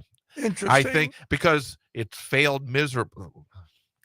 It's not over yet, but up to this point, it has not succeeded the way they thought of going away from the Badger coaching tree, because it was Barry, it was Brett, it was Paul Christ, and they all were successful. Yes, they were. So much more successful than what we're getting right now. Well, you know, if you look at Anderson and if you look at Bielema, and then you look I forgot about Gary Anderson. You know, those guys' winning percentage, Chad, was in the low 70s. And the Badgers, your expectation for them every year was that they would be, you know, in a bowl, and your hope was that it would be a New Year's Day bowl, and you thought there was a good shot, or at least a shot at that. Now you're doubtful about their ability to make a bowl game, and right now that is certainly and in Eck has jeopardy. been very impressive at New Mexico. So let's continue. Going to go in groups of 3 now. We're a little behind here. James Madison is number 18 after they beat Liberty. Liberty's been struggling a bit. Yeah. Number 17 is Utah State. They have a big one against Vanderbilt coming up, and then Western Kentucky is number 16. Yeah, you gotta love Vandy 4-0. I mean, and they started that last year when they were the state champion of Alabama. They took down both. The Roll Tide was more of a prelude to a new And I'm guessing we'll talk more about Vandy later. Okay, but nonetheless, a great story there. Utah State is 3-1, and playing at a high level. Speaking of Gary Anderson, twice coached there. Yeah, he did. He did. There was something amiss with him as things went on. Yeah. James Madison, I like to say dyslexic Liberty, 31-13. And Western Kentucky is a team that has always been, in my opinion, undervalued. They're always good. And, I want to say that's Tyson Helton, Clay's brother. He's done good work there. Number 15 is Delaware. They're 3-1. Rice is really, we haven't talked about Rice a whole lot. They've had some struggles, but they're doing well this year. Got Navy today. Yeah, they're 3-1 after beating Charlotte. And then number 13, Texas State. Yeah, and with Delaware, it's got to be the helmets, right? Oh, of course. I used to always think they were identical, but their helmet is lighter blue. Michigan's got the Navy. They're kind of the Royal, but nonetheless, they are having a monster season. First year in the FBS, coming out of the FCS, out of the Coastal Athletic Conference. So kudos to them. They're doing really a great job. And Texas State, that was one of the best bowl games a year ago when they took on North Texas. Number 12 is Toledo, but they come off a heartbreaker, losing to Western Michigan 14-13, but they're still 3-1. Fresno State, they had a tight one. They beat Hawaii 23-21 to move to 4-1. They're number 11. And San Diego State, you touched on it earlier. One of the most surprising results last week is they beat previously undefeated Cal 34-0. So they're number 10. I didn't believe that. When I saw, I did not believe it. So I thought that's got to be somebody inverted a number here. They did not. They just went in and took care of business. Fresno, great battle with Hawaii. Timmy Chang really needed that win and didn't get it. Yeah. And what was Toledo doing? Western Michigan was 0-3 or 0-4 coming in the game. And, we're always singing Toledo's praises. I'll tell you, they just did not show up for that one. Number 9 is Tulane. They're 3-1. They did lose to Ole Miss, but still doing well within their league. They have Nicholls State next. Boise State, and they had quite a game against Air Force last week. They won on the road in Colorado Springs, 49-37. Number 8, Boise State, and Louisiana Tech, number 7. And they beat Southern Miss, getting set for a Conference USA game against Utah. I mean, should I say UTEP. Yes. I got to tell you, this is the best Louisiana Tech, Chad, has been since Skip Holtz left. Yeah. They are playing at a high level and lined up and are playing with people. They had a battle with LSU. It wasn't any kind of blowout. When you're talking about, Tulane, they just got up against it with Ole Miss. And that's the second year in a row they've been somewhat competitive. But I'll tell you, they beat Northwestern, and they've played another Power 5 program that they beat, I think Duke. Yep. And so they are always good. But I'll tell you, this Mississippi State team, I checked, the Ole Miss team, rather, can score points, which is why I'm leaning towards them against LSU. Number 6, the Monarchs of Old Dominion. Yes. They're getting set for a game with Liberty. They're 2-1 ODU. Navy still undefeated, and they have a big one against Rice coming up in the American. And number 4, North Texas. They beat Army in overtime 45-38. I think that was at West Point, too. And they have South Alabama coming up next. Yeah, and then Army lost last night. They got beat last night by East Carolina. Well, they're struggling this year, Yeah, aren't they? they got to stop playing directional schools, because it's not working out for them. North Texas, very good. I mean, they're fun to watch. The Mean Green, Navy, of course, is unbeaten. And then did we mention you? Old Dominion. Yep. Yeah, and they're having a better year than they've had in a while. So they're a team to watch going forward in the Sun Belt. Number 3 is UNLV, and they had one of the best comebacks last week. I think they were down by 17 or 18 points in the fourth quarter. They, I think, scored 21 unanswered points to beat Miami of Ohio 41-38.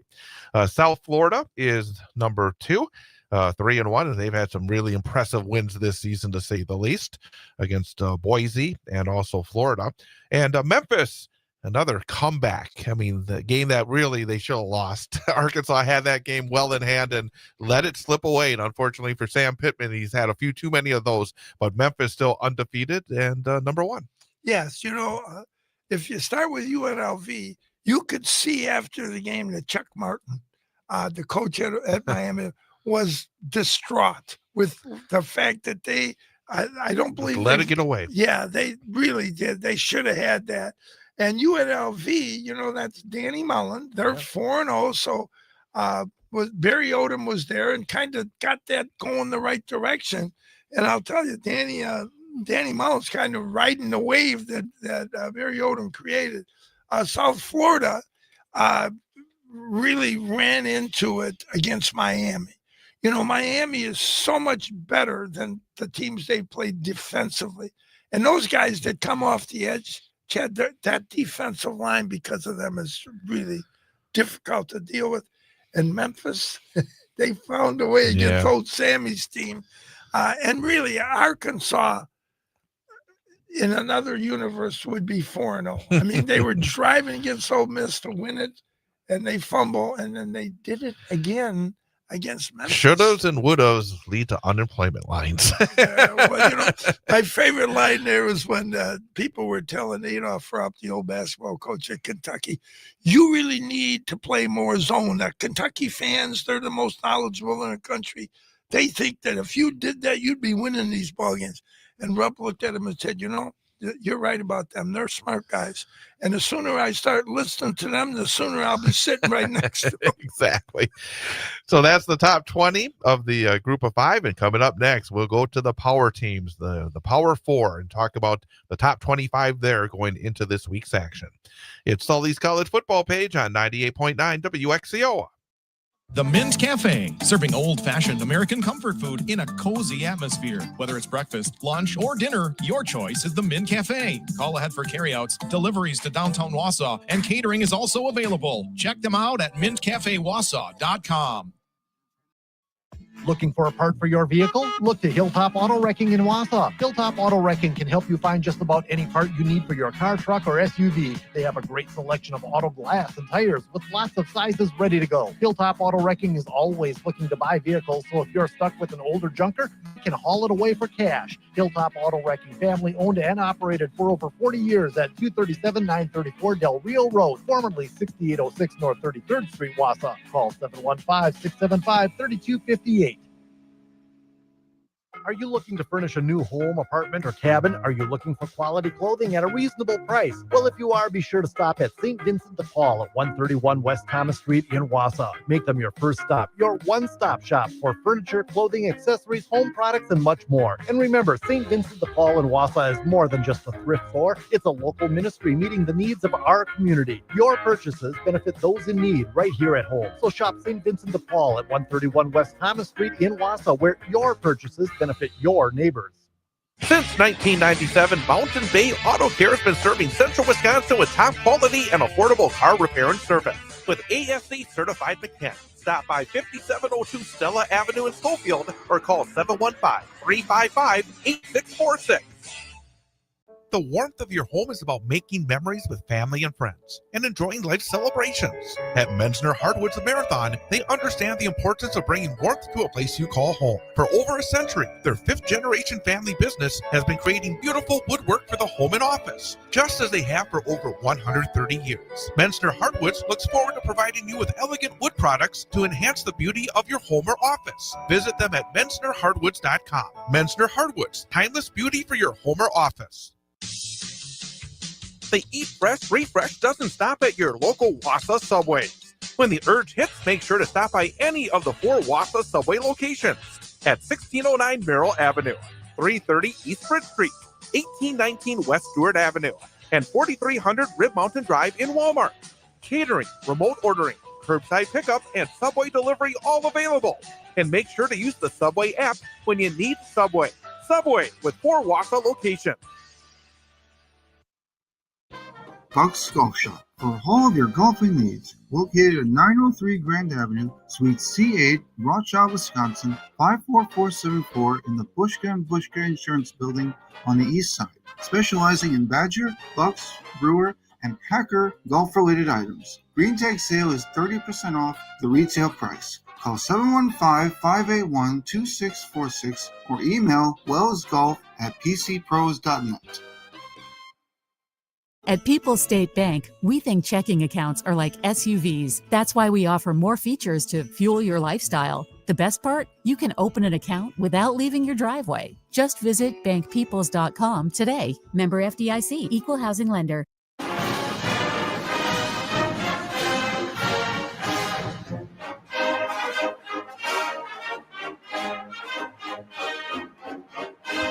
And welcome back. It is Sully's College Football Page on 98.9 WXCO and online as well and on youtube.com.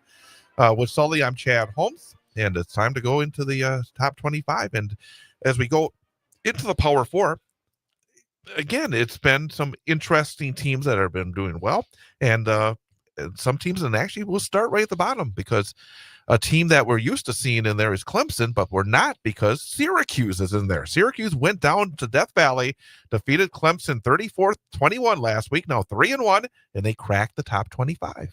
Yeah, it really is surprising. I wouldn't use the word shocking, but surprising that Clemson is in this circumstance. Yeah. You know, at home, Syracuse, Fran Brown has done a very nice job at Syracuse. But come on, man, going into Death Valley and beating them, it just seemed out of sorts. All right, we're going to take in groups of 3 again because, again, we're a bit behind here today. We got 24, Arizona, still undefeated with a big matchup with Iowa State coming up. Got Mississippi State, again, surprisingly, and they're cracking the top 25 at number 23, and Auburn is number 22. So it's a couple of SEC teams and a Big 12 team, but 2 real surprises there. Yeah, well, you know, I got to tell you, I'm happy for the Arizona coach, Brent Brennan and Jeff Levy at Mississippi State for what they've been able to accomplish. Hugh Freeze is going to be on his own. That guy has done some things over the years. I thought he should have stayed at Liberty. You know, he was in an environment that maybe is best suited for some of his off-the-field antics. But nonetheless, all 3 of these teams are dangerous teams and are quite capable of taking on successfully whoever is in front of them. Number 21, again, surprising Vanderbilt, still undefeated after putting a 70 spot on Georgia State last week. Then you have Iowa State, still undefeated at number 20, heading into their big one against Arizona, as we just talked about. And then number 19, Texas Tech. And, man, they did a job. They went to Salt Lake City, and they defeated Utah, always a very solid program, 34-10, even with their backup quarterback in the game in the second half. So Texas Tech, they open up the checkbook, and it's working out. They got all that oil money. Yep. You know, Joey McGuire is a Texas guy, you know, and I think that when he succeeds, a lot of people in that great state think they're exceeding. That's seceding. They're not leaving the union. Matty Campbell, we've talked about him for years, a great coach. And Clark Leah, the guy at Vandy, you could argue if they can keep this going, he's the coach of the year. I mean, because of what he's been able to accomplish. James Franklin was the last guy to be able to win 9 games at Vandy. Up to number 18 is USC. They're still undefeated after that win against Michigan State last week. They have another road test at Illinois coming up in just a few minutes, in fact.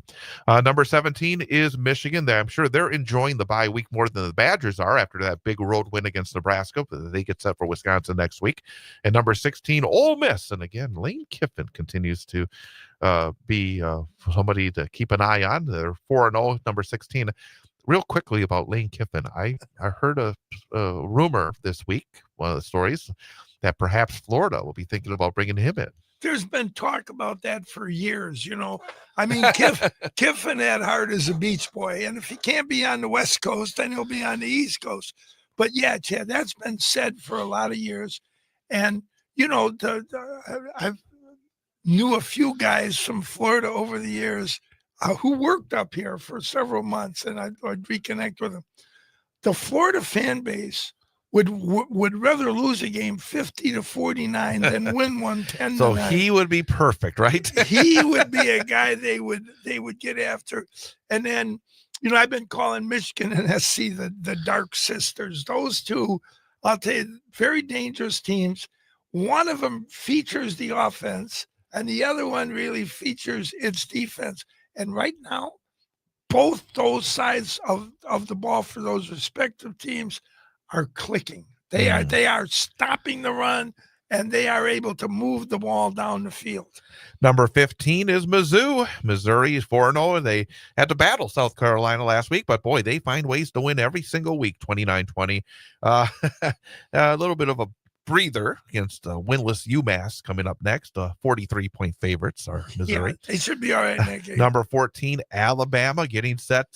We know one thing. If Alabama wins, they're going up big time because they have a road game at Georgia tonight. And then Florida State will be going down. Number 13, Florida State, because they've already played. And they lost to Virginia. They did. I watched the game. It was a great game. It ended up in double overtime, 46-38. And, you know, it was a very entertaining game. You know, it was like a score and a response both ways. And it came down to a 4th down play. And so the Florida State slips now. They're 3-1.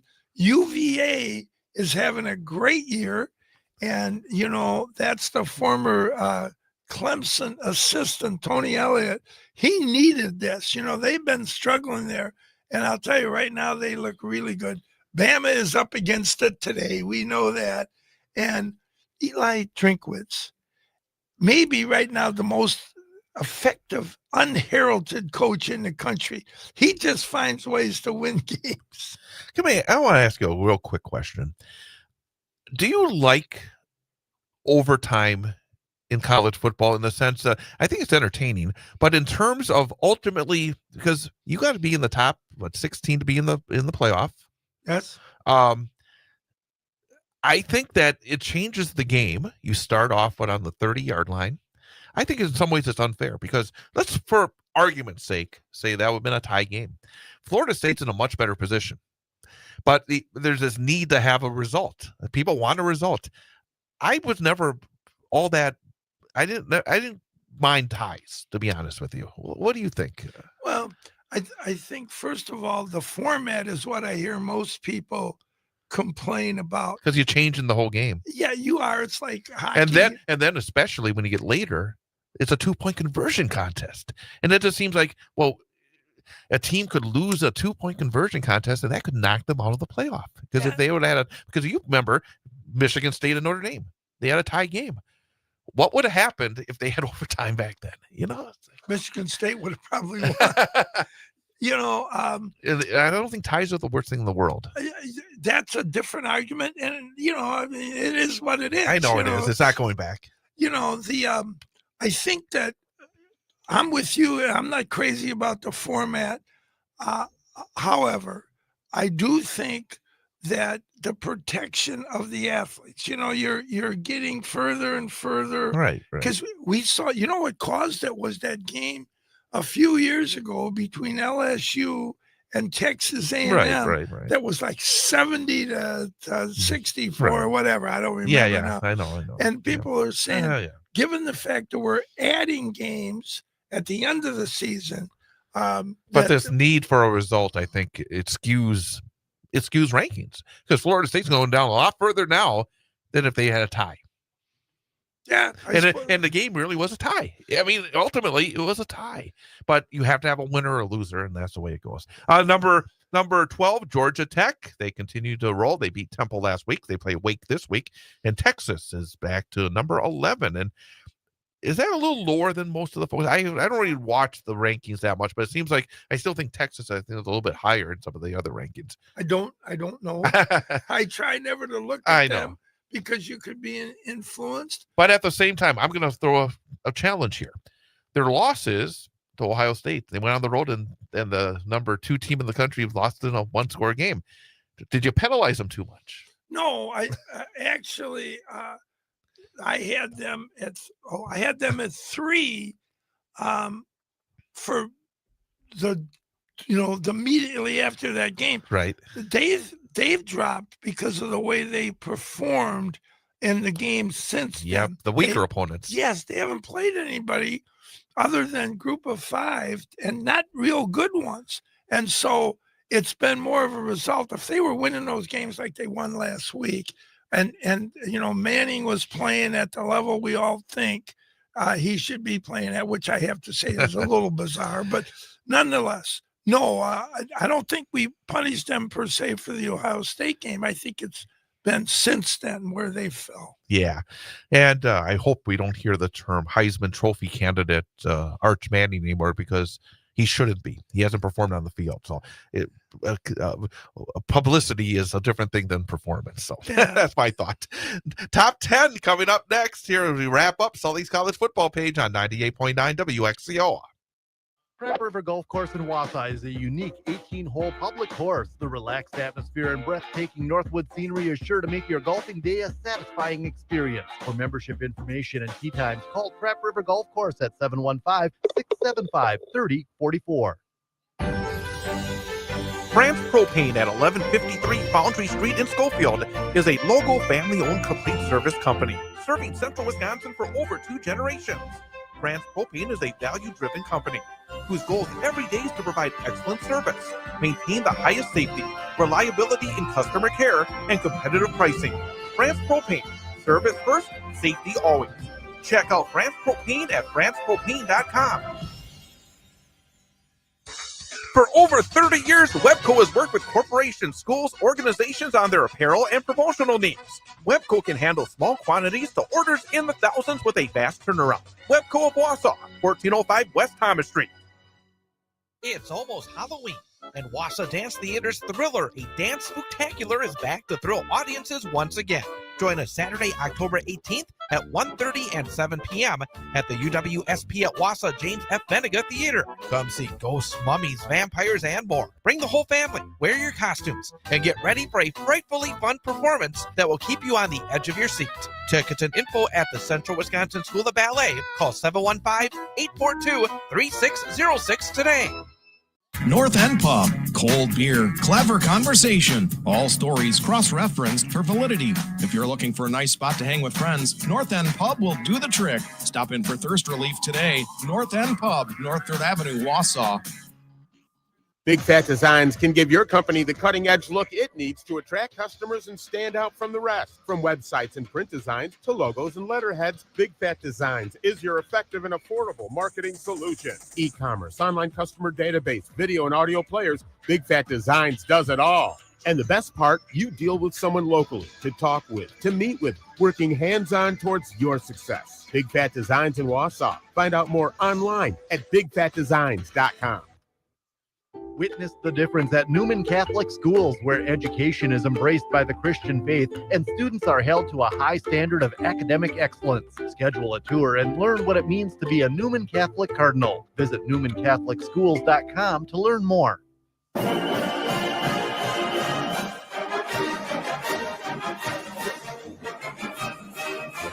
All right, top 10 here in the Sully's College Football Page power rankings as we are getting to the final few moments here of today's show. We have to go because what do we got here? Not too much time left here, but top 10. And let's start off, and let me pull it up here real fast. Number 10 and number 9. We'll go groups of 2 here. Okay. Indiana, big jump because, as you say, you start every week brand new. They were very impressive, so they move way up to number 10, undefeated after beating Illinois and Tennessee. That one little hiccup, and they let that game in, and I think they're going to be kicking themselves. But nowadays, you can get by that with the expanded playoff. But Tennessee, number 9. Yeah, and I think Indiana, I like watching them play because it seems to me they want to win 50-49. Yeah, they don't take the foot off the accelerator. I think Iowa wants to win 3-2. So this should be a fun game to see who gets control. Tennessee and Mississippi State, Chad, may be the best game today, and it's a game that nobody's really talking about, but it's Tennessee with the one loss to a game that you're 100% right, a missed field goal that the guy he made when they started in the OT. And Mississippi, Jeff Lebby's team 4-0, and you got to celebrate that. Texas A&M, number 8. They have a tough one against Auburn coming up. And Oklahoma, who beat Auburn in a tight one last week, has a bye at number 7, but they did lose their quarterback, at least for a little bit of time. Yeah, he's going to be out for a bit. That game, since I have a private school background, I'm not going to say they got skewed. They got screwed. I'm going to say they got skewed. The reality there was, there were some calls in that Auburn game that really were just, in my opinion, wrong. But nonetheless, they in Texas A&M, this is going to be another really good SEC battle. And then did we talk about Oklahoma, who won that Auburn game, have a week where they need it because Mateer needs some time to get back here. And they got Texas coming up pretty soon in that annual battle at the Texas State Fair, which is, if Mateer is not available, that really skews that matchup, doesn't it? It does. I think people were right now talking about Mateer as I know you love for this performance. Heisman. Because he's actually performed. He's right. moved his way into that because of performance. And he's a real interesting story because I think the only school that offered him was Washington State. I suppose, again, that sometimes with all this recruiting information out there, guys do fall through the cracks. Hey, when anybody talks about that, I always think a kid we had at Newman, El Malik.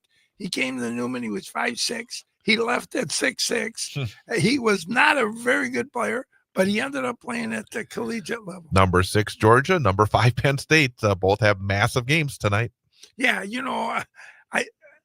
I'm liking both of them to find a way. I think Georgia ends the Alabama dominance, and Penn State is going to come in with the most energy. So if you see a lot of procedure penalties from Penn State early, don't be surprised. Number 4, LSU. Number 3, Oregon. For LSU, they're going to have offense against Ole Miss, aren't they? Yeah, they are. Because, Kiffin, whenever I see that guy, I always think of Peck's bad boy. He's always doing something or saying something, and yet he knows how to score points. Oregon taking on Penn State. Hey, I don't mean to interrupt. We're running out of time. But you said earlier that you think Penn State by double digits. I think Penn State has had enough of going into these games and everybody talking about how they can't perform and they're choke artists. I think tonight, because, Chad, they can run the ball. Singleton and Allen, with maybe the lone exception of the Notre Dame duo, they are the best combination of running backs in the country. Number 2, Ohio State. And again, boy, this is one of those games at Washington. That's a tough environment, isn't it? I'll tell you, I'm very interested in this game. Washington sees this as a great opportunity for them. It's just that Ohio State brings in so much talent. They're hard to deal with. And number 1, Miami. And the thing about Miami that is most impressive is the defense. Because in the last couple of years, they've had some with Cam Ward, some really high scoring games. Yes. This year, it looks like they're kind of hanging their hat more on the defensive side of the football. Well, they got that main kid on the perimeter and the other kid on the other side. Those two guys are lethal. They come flying and they're good enough inside, where they can control inside tackle to tackle. They're really good. We have them at number 1 this week. Yeah. because of their win over Florida. And then, South Florida was making a lot of racket. Yeah. They shut them up. And then, of course, I'm not sure how good Notre Dame is, but they, that's a great win. That's a It top is, 10 win at the time. So again, you're exactly right. So again, when you look at teams that have been tested so far, Miami has done as much as anybody. And that, I think, as you said, they've earned the fact that they are number one based on who they played. And then, of course, coming up, they got Florida State on the road next, and Florida State, I think, that puts Florida State into a must-win situation. So that's another great matchup. And then they have Louisville after that. Yeah, so like people say the ACC is not that good. What are you talking about? No, it's I mean, good. Florida State's really good. Clemson is struggling, but it doesn't mean they can't get Right. that squared away. Syracuse has proven it. It's a good league. Even California. Yeah, I mean, they're not going to be an easy team to play. they're in the ACC. Yeah. Yeah, The All-Coast Conference, as I like to call it. the most mysterious thing, the Bermuda Triangle in college football last week was what happened I with know. that San Diego State game. Lots of great games. I know you're going to be watching them all. We'll get back together next week and talk all about it and see where all the chips fall. Hey, I got to tell you, Chad, I look forward to every Saturday. with you. Terrific. That's Dan Sullivan. I'm Chad Holmes. Enjoy the games, and we'll be back with you next week for Sully's College Football page on WXCO. WXCO 1230 AM, W255DN Wausau, streaming at bullfallsradio.com.